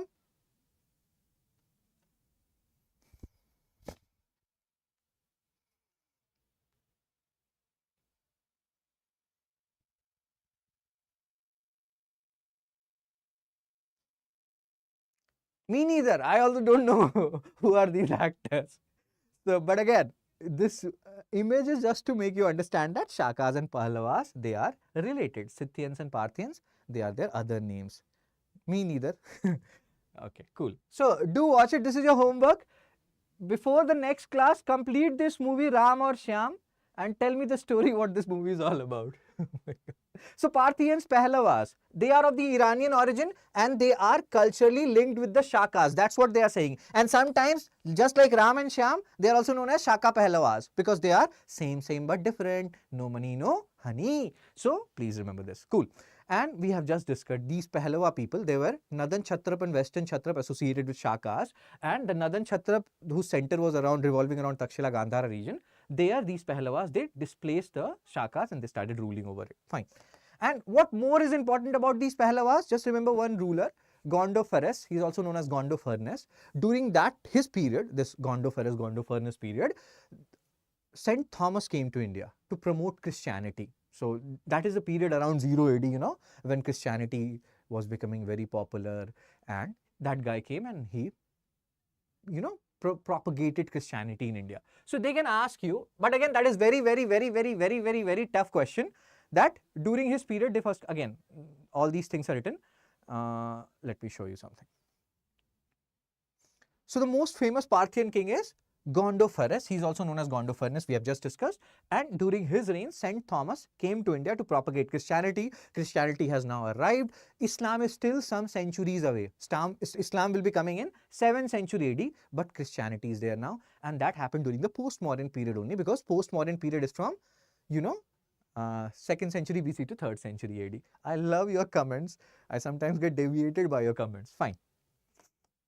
All these people, they are coming, they are intermixing, and there are certain people who also believe that Rajputs. Any of you who are a Rajput here, like in the comment section, any of you who are Rajputs, some people also believe that the Rajput people whom you are currently seeing, they are the descendant of these Shakas and Parthians.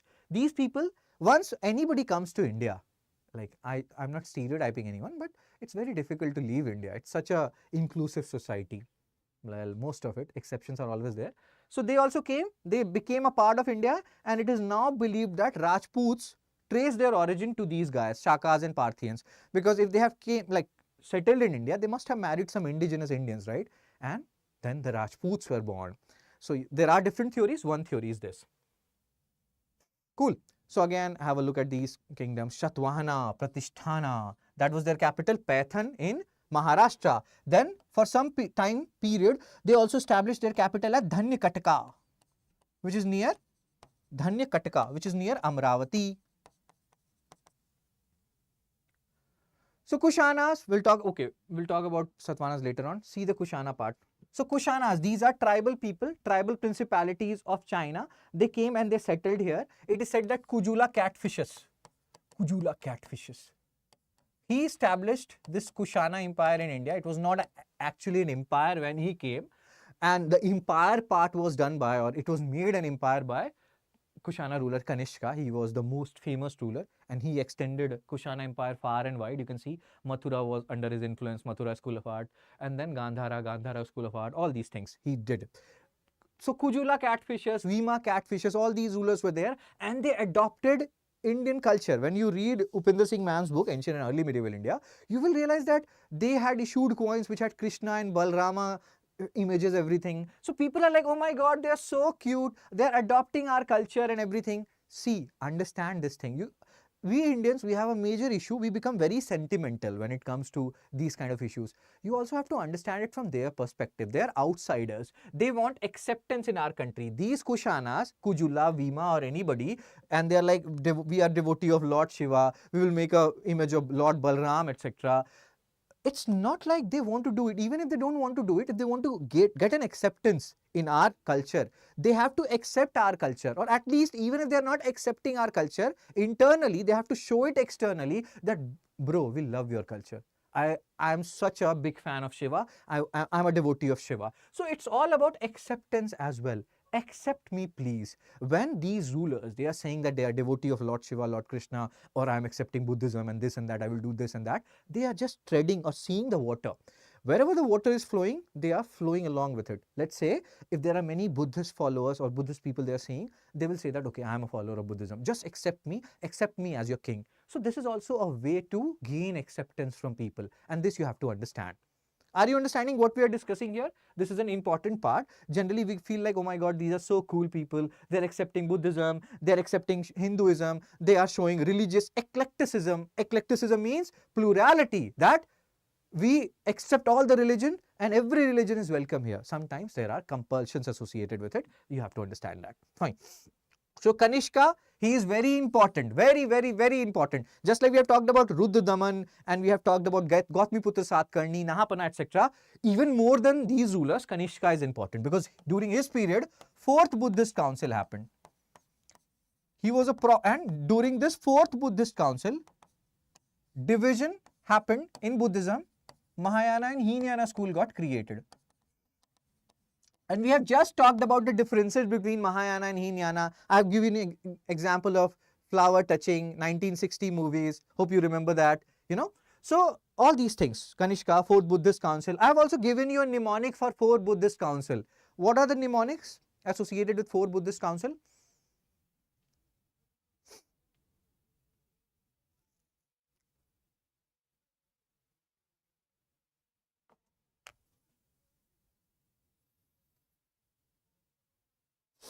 Fourth Buddhist Council mnemonic, please. And fast.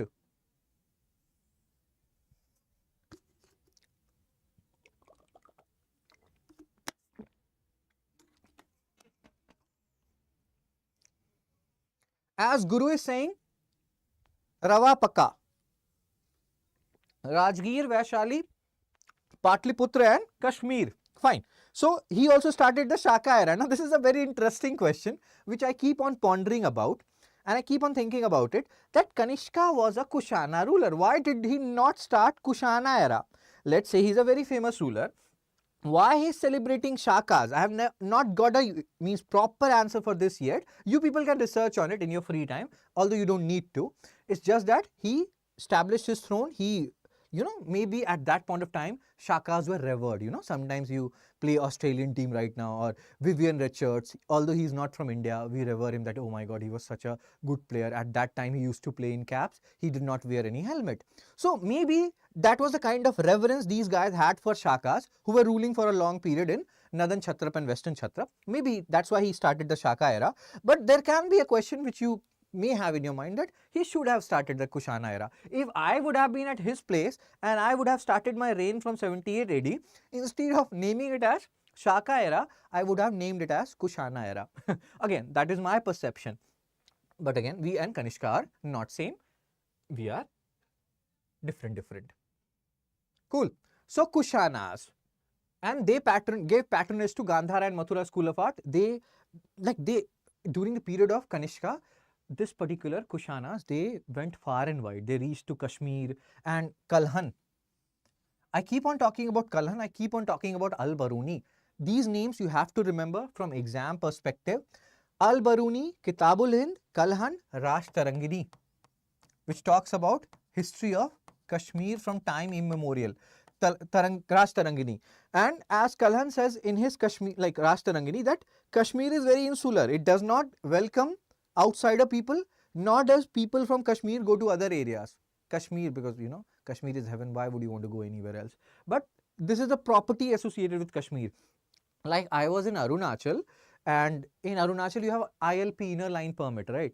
So there is also a concept, like I love that place. I always love any place. I always look at the positive side of things. But people there told me that there is a phenomena like tribal people and non-tribal people. Just like when you read about Santhal revolt and all those revolt, there they used to call Dikus, like outsider as Dikus. It's not exactly the same situation that in Arunachal people are calling outsiders or non-tribal people as Dikus, but there is some amount of feeling among some tribal people. So whenever you're going to different places, you have to understand the sentiments of those places, because tribal people are very honest people, very straightforward people. They feel like other people will come and they will change us. I will give you an example. In Arunachal, in I think 1950s, around 1950s, 3% people were Christian. Around 1950, Christian missionaries started coming to Arunachal, and up until now, around more than 30% people are like Christian. They have converted officially. Unofficially, it is more. And this is attributed to these Christian missionaries. And you may feel like, sir, 1813 Charter Act, they allowed Christian missionaries to come to India. Why they reached so late in Arunachal in 1950s? Because Arunachal is a, you know, very inaccessible area kind of a thing, and there were certain restrictions earlier for Christian missionaries. Those restrictions were lifted in 1950s, and by now the population, the official Christian population is more than 30%. People there told me that this is official figure. Most of the people or many people practice Christianity, but they say that Donny Polo is their religion or something else, because they will get more benefit when they are saying other religion or Donny Polo, etc. You will not understand it once you are there, but hope you are understanding what I'm saying. These tribal people, they are very honest, they are very generous and very simple people, and it's very easy to, you know, influence them some way or the other. So again, there are so many things. I cannot go into that domain. We will have a talk later on. We will sit and discuss. But yes, please understand this. Similarly, we are talking about Kashmir. It's insular. It does not welcome new people, nor many people from Kashmir go outside. So you have to understand these things. These are important points. And this guy, Kalhan, is saying that Kanishka has even captured the Kashmir part. He was very influential in Kashmir. It's not like he just captured. He's very influential in Kashmir. Now, inscription, we have talked a lot when we are talking about sources, you know. We have talked about Ashokan inscription, Allahabad pillar inscription, Girnar inscription. Now, here also in this particular lecture, you will read about different inscriptions like Rabatak inscription, which is there in Afghanistan. That is talking about Kushana ruler Kanishka, you know. And then we will talk about, when we are talking about Satvahanas, you will read about Nasik inscription, Nanaghat inscription, that talks about Satvahanas. So here you don't need to do PhD on inscriptions. You just have to remember Rabatak inscription is associated with Kanishka. Nasik and Nanaghat inscription associated with Satvahanas. They can give you these inscriptions, they can tell you to match them. Rabatak inscription you can also remember from Rabata, Sushant Singh Rajput, such a great intellectual personality he is. He studied from DTU, Delhi Technical University. He was a dropout. And when you hear his thoughts, he was a great intellectual guy. And sometimes when you are that great or you are that intellectual, you realize the futility of life. But again, suicide is never the option, because there is a saying by Satan that you have to outlive your enemies. So whenever you feel like having bad thoughts, just remember Satan. And what does he says? Suicide is never the answer. You gotta outlive your enemies. Cool. Let's focus here. So Kushana's administration, growth of internal and external trade, all these things happen. Indo-Roman trade was happening, and when Indo-Roman trade declined, Kushana's also declined. Don't pay much attention here. Just have a look at it. Indo-Greek kings, they issued gold coins. These people also issued gold coins, and they have high purity. And high purity is what? Again, if you go back to lecture 1, where we're talking about sources, we have talked about the numismatic study of coins. If you have more gold in a particular coin, that means more prosperity. And there is something known as debasement of coins. When you are reducing the amount of gold or amount of silver, that shows your economy is in decline. So when they had highest purity, at that time it may have reached its peak. But when they started reducing the amount of gold in their coins, that shows a decline. There is a very high possibility that decline has started setting in. Cool. These are the coins. Look at these coins. And then I will show you the coins of Satavahanas. You'll be like, dude, their coins are not that good. Again, no disrespect to Satavahanas and their coins, but we have to look at them. And then Gandhara and Mathura School of Art, he gave patronage to. We have talked about it. You can have a look at it. Buddhist Council, fourth Buddhist Council. Again, when we are talking about Buddhism, we will talk about these Buddhist Council. What is important here is Ravapaka, Ravapaka, Rajgir, Vaishali, Patliputra, Kashmir, that you have to remember. Kanishka was a patron of this particular fourth Buddhist Council. The most important part here is Hinayana and Mahayana division that happened in this particular fourth Buddhist Council. This is important. It happened in Kashmir. Ravapaka. Cool. And then his capital was in Peshawar, Chaityas and Viharas, and all those things. You can have a look at it. Again, if somebody asks you, what is the difference between Chaitya and Vihara? Do you have any idea about it? What is the difference between Chaitya and Vihara? Anyone? I have doubt and reservation, sir. My mother is Group B officer. My father is Group C officer. I should apply in BC or general. Kya mere ko reservation? I have limited knowledge in this, Bhuvnesh, so I cannot give you wrong information. You have to search for it. In India, we have a tendency that even if we don't know things, we say stuff. I will not. You have to search for it. You can search for it on Google. You will get the answer. Don't worry about it. Fine. So, Chaitya and Vihara. Any difference between Chaitya and Vihara? Right. Regarding the reservation thing, Group B and Group C, just search for it. You will get the answer. Chaitya is a praying place, Vihara is a dwelling place. Very good. Remember these things. We'll talk about it later on also. There has been a PYQ which has been asked on Chaityas and Viharas. Chaitya is a prayer hall as said by Pradeep, and Vihara is the resting place.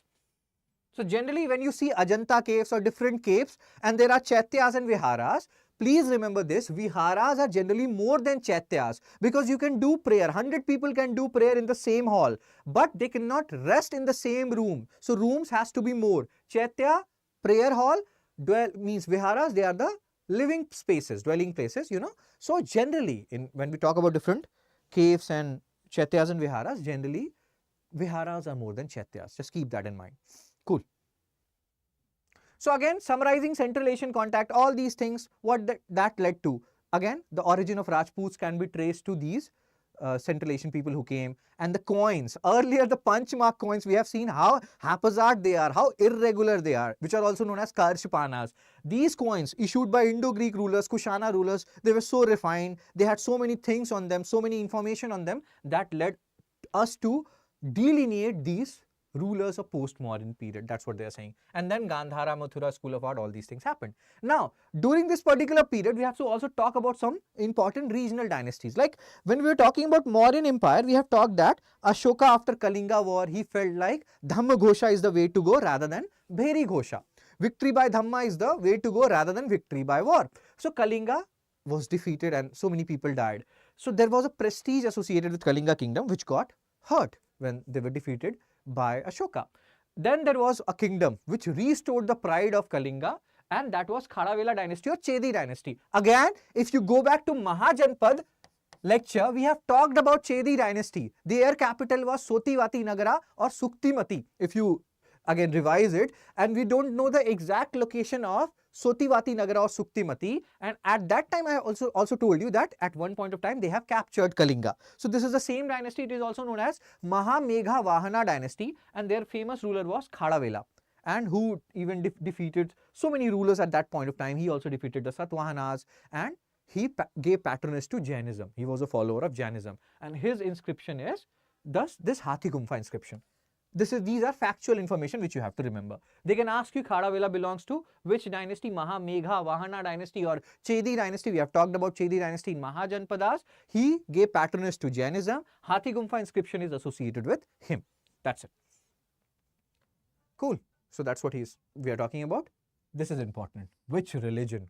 Like we have talked about Chandragupta Maurya, Jainism, Bindusara, Ajivika, Ashoka, Buddhism. Similarly, you have to remember Khadavela, Jainism. Chaityas and Viharas were also used for discussion on teachings of Buddha. Yes, they were used. They were exclusively mainly related with Buddhism only and teachings of Buddha only. Chaitya is a praying place, Vihara is a living place, as Sundaram is saying. Hathi Gumfa inscription, Odisha, associated with Khadavela. We'll talk more about it later on as well.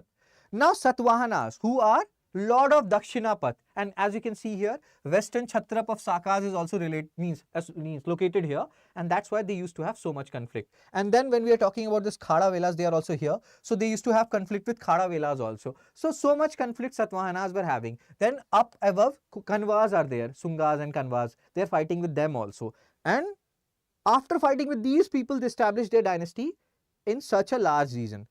Sat means Pratisthana or Pathan was their initial capital in Maharashtra, and then for some time period, they also established their capital in Dhanyakataka. Dhanyakataka, which is near Amravati. Dhanyakataka. Fine. This is a question which has been asked by UPSC in 2022 or 2023. Have a look at this question and tell me what is the answer.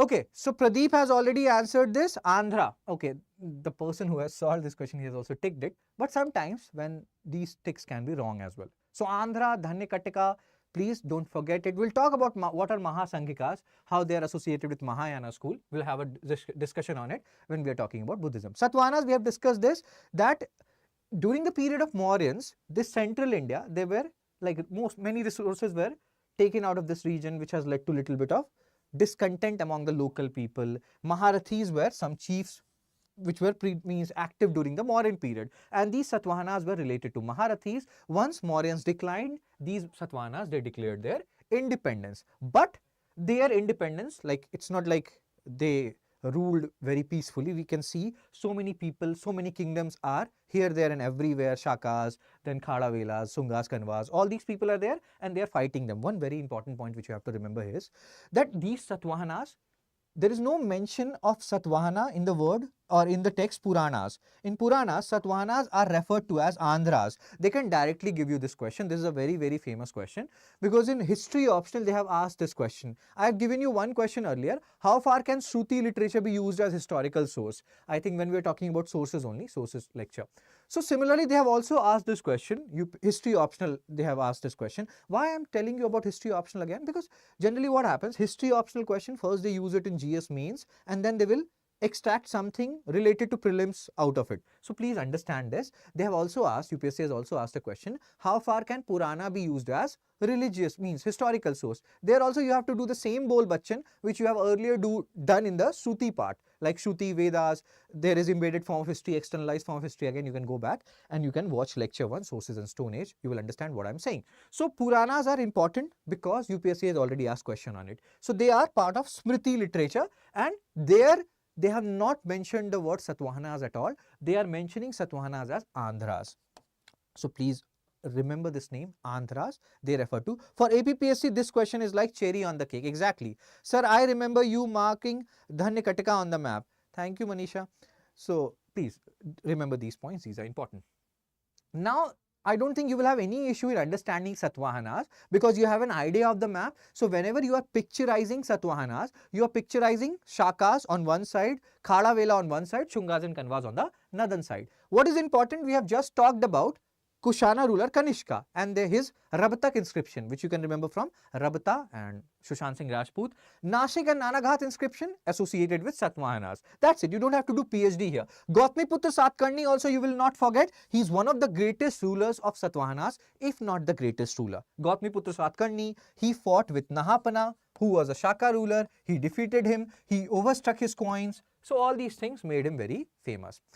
And these guys, Satavahanas, they are fighting with Kanavas, they are fighting with Shakas, they are fighting with Khadavelas, they are fighting and fighting and fighting and fighting. And then fighting some more. Shimuka and Kanha, they are the founders. Again, you can have a look at this. Not very important. Third king, Shatkarni. Third king, fourth king, this king, that king.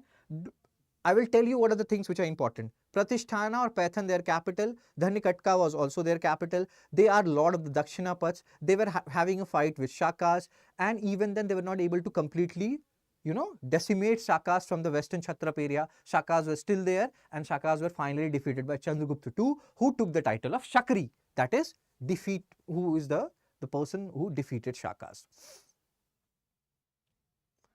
The greatest ruler, Gautamiputra Satkarni. Again, take these dates with a pinch of salt. These dates are again debated by historians. What you cannot, or what they cannot debate is Gautamiputra Satkarni and Nahapana, they fought with each other. They can ask you this: Nahapana was Shaka ruler, Parthian ruler, or anything like Indo-Greek ruler. He was a Shaka ruler. Then they gave patronage to Brahmanism. Now there is a very famous concept here.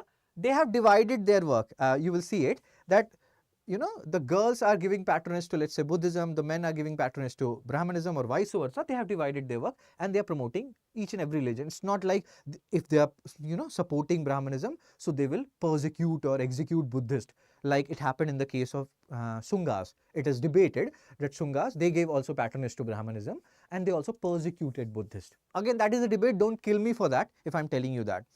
Fine.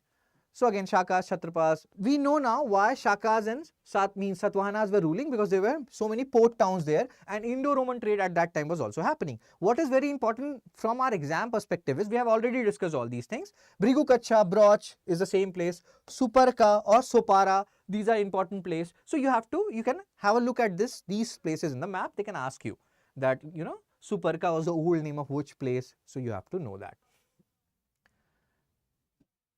This is Bari Gaja, which is also Bhrigukacha. Cool. Vasishtiputra Pulamavi or Vasishtiputra Satkarni, he is the one who is Gautamiputra Satkarni's son, and he will be marrying Rudradaman's daughter.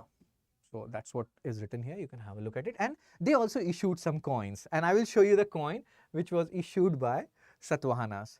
Have a look at this particular coin and compare it with the coin which you have seen of Indo-Greek kings and Kushanas. Which one do you find better? Like, is this the better coin, or again, it's like, it can be like relative. Maybe some of you, and see here ships and everything. That shows maritime trade was so important at that point of time. I don't know how many of you can see ship here, but there is a ship here, So that's how you understand how important these port towns were, and why Satavahanas and Shakas were fighting in such a ferocious manner.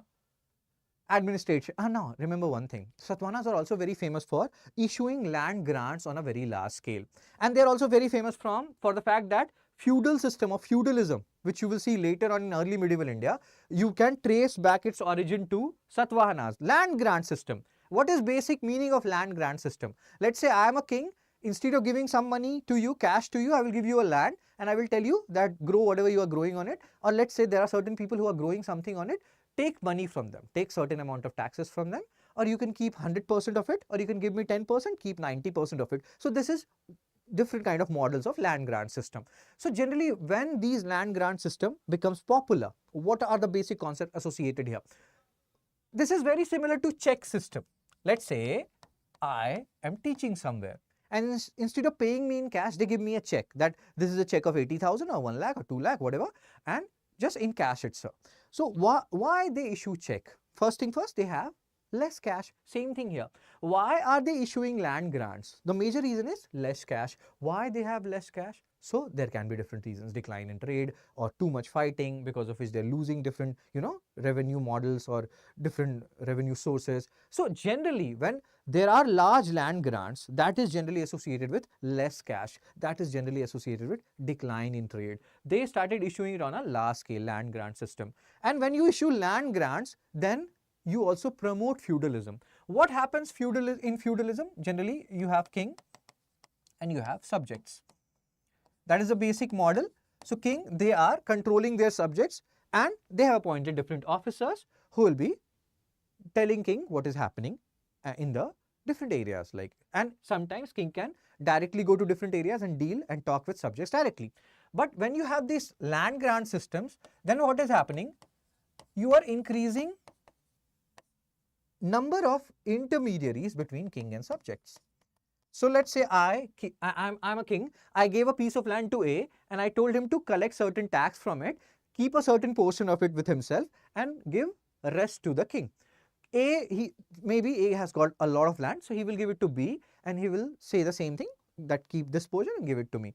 And this is how the feudal system develops. These are the intermediaries, these are the feudal lords. And the more feudal lords you have, the lesser or the more, the less powerful the king will become. He is losing his control over the subjects. So when land grant system started happening, these intermediaries or the feudal lords, they started increasing. And this will reach its peak during the Rajput period, early medieval period. Generally, it is said that when decentralization is happening on a large scale, this feudal system will flourish. When Delhi Sultanate arrived, these rulers, you can talk about a debate about their rule, but they were having centralized polity, and then the feudalism decreased. So the feudalism started happening from the Satavahana period. They reached their peak in the early medieval period and they started declining during the Delhi Sultanate period. But it's not like they completely disappeared. Certain amount of feudalism still existed, but when centralization increases, feudalism decreases. When decentralization increases, feudalism, decentralization increases, feudalism also increases. So hope you understood some part of it. So that's what they are saying here. I have just told you that these guys, unlike the Shungas, it's not like they persecuted Buddhists. Again, that is a debatable topic. We don't know for sure whether Shungas actually persecuted Buddhists or not. Let me be very clear on this. Again, there are debates on it. But most of the historians now converge on this fact that there is a very high probability that Shungas, they persecuted Buddhists, although they gave patronage to Brahmanism. Here, the story is different with Satavahanas. Although they gave patronage to Brahmanism, but they did not persecuted Buddhists per se. You can see the example here. Women are making donation to Buddhists and men are giving patronage to Brahmanas and Hindus. It's like they have divided the work, they have divided their work, who will do what. That is actually good. Feudatories, we have talked about this, that this system started gaining hold. Land grant system started gaining hold during the Satavahana period. Feudalism started gaining hold during the Satavahana period, and then feudalism will reach its peak during the early medieval period. And that is also one of the reasons for defeats of Rajputs. Generally, the feudal lords, they have their own army. Rajputs did not have a standing army per se. So when Rajputs were fighting these invaders, Qasim Ghazni Gauri, etc., so they did not have a standing army. They are asking feudal lords to come and fight for us. They will come. Feudal lords will come with their army, and let's say the feudal lord die. So army will run away. Army associated with that feudal lord, he will run away because he is loyal to his feudal lord than to the king, and the king will lose the battle. So again, feudalism played a crucial role in the defeat of Rajputs against the hands of these Arab invaders. So we'll talk about that later on as well. Fine, Satavahanas decline. Satavahanas were later on replaced by Ikshvakus, and both Satavahanas and Ikshvakus, they gave patronage to Amravati School of Art, where Buddha was represented in both symbolic as well as anthropomorphic form. This you have to keep in mind. We have talked about these land grant system. They are the ones, they were the first in Indian history to make tax-free land grants to Buddhists and Brahmanas. There are so many implications of this. Why they issued these land grants? One reason is lack of cash. One very prominent reason. And we have talked about this, what NCERT is saying. They are saying that they are the upholder of fourfold Varna structure, and if you are a Brahman, marry a Brahman. If you are a Kshatriya, marry a Kshatriya. If you are a Shudra, marry a Shudra. But we have realized they are themselves not following it. NCERT has given example that they are Brahmins, or they tell themselves that they are Brahmins, or they tell others that they are Brahmins, but they are marrying their son to Shaka's daughter, Shakas who are outcast who are Malech according to NCERT because they don't belong to the 4-4 Varna structure. So Satvahanas are not practicing what they are preaching. Practice what you preach. Again, NCERT is saying. I'm nobody to comment on all these things. Silver coins, Karshipanas, they were earlier there in, they were also called as sponge mark coins. We have talked about it. And again, all these things we have discussed it. You can have a look at it. 4-4 division, matrilineal social structure, we have talked about it. Gautami Putra Satkarni, Vasishti Putra Pulamai. Gautami Putra Satkarni, son of Gautami. Vasishti Putra Pulamavi or Vasishti Putra Satkarni, son of Vasishti. So they are taking their names from mothers. But was it exactly a, matriarchal society? No. See, that's what they are saying. Satvahana ruling family was basically patriarchal because who was the ruler? Son was the ruler. If they had been truly matriarchal, they would have made daughter the ruler, but they did not do that. So we have discussed this earlier also. Subordination of women is a known feature of almost all historical society, and Satvahanas is also no exception to that. The point is degree of subordination of women. Solve this question. What is the answer of this particular question? With reference to invaders in ancient India, which one of the following is the correct chronological order?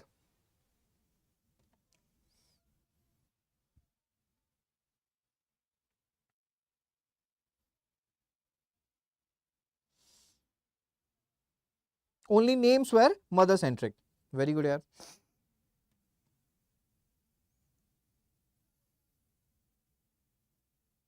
So what is the answer of this question? Correct chronological order?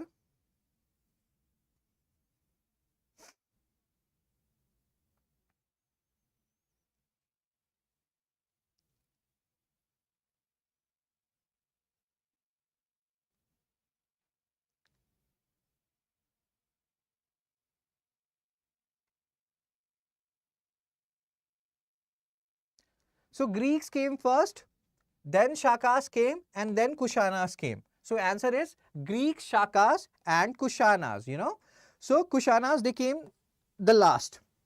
Shakas you can see here, Indo-Scythian Empire, and the Greeks came the first, like these Greeks, the Indo-Greeks, the Bactrians. Because these Indo-Greeks, the Bactrians, they were responsible for, replacing the Western Mauryan Empire. We have talked about this. Greeks, Shakas, Kushanas. Solve this question. This is a tricky question. Badami rock inscription of Pulakesin I is dated in the Shaka year 465. You don't have to worry too much about Pulakesin I here. See the question which was asked in 1997. Same kind of questions they can ask you right now also. If you have not solved this question, you will not be able to solve it in the exam. If the same were to be dated in Vikram Samvat, the year would be GSK.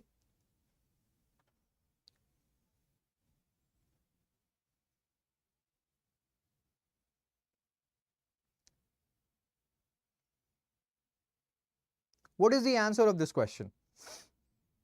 Greek, Shakas, Kushanas. Umesh has given the answer. Manisha, Pradeep, Gururaj. Cool.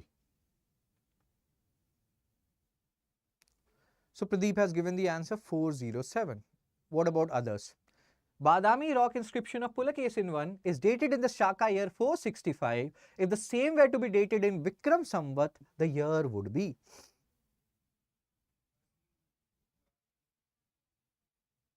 See, Shaka year starts from 78 AD. So if you have to go back to Vikram Samvat, what you have to do here is, first of all, come to the normal year, 465 plus 78. And then Vikram Samvat, Shaka year started in 78 AD. This is more CSAT than history, but believe me, they have asked this question earlier, as you can see here. Shaka year started, Shaka era 78 AD. Vikram Samvat, it started in 58 BC, according to what UPSC is taking. Some sources say 57 BC. So if you have to go to Vikram Samvat, first of all, 465 plus 78 you have to do, because you have to come to 0 AD, and then you have to go 58 years back. So again, add 58 to it. So if I'm not wrong, you will get 601. Umesh has given the correct answer. Again, this is a kind of a question which if you have not done earlier, as you people are doing right now, you can get it wrong. So please do revise this. Very interesting, very tricky question. UPSC is not asking these kind of questions, but UPSC is looking for these, unknown kind of a question. Many of you would not be expecting these kind of questions now. Again, solve this question.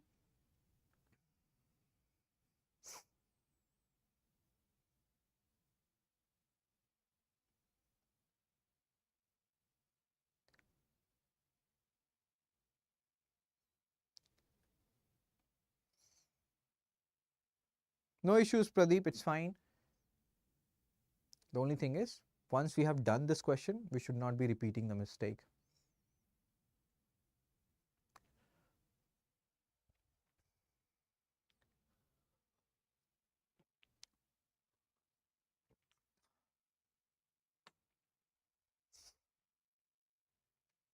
I've not got any answer up until now of this question.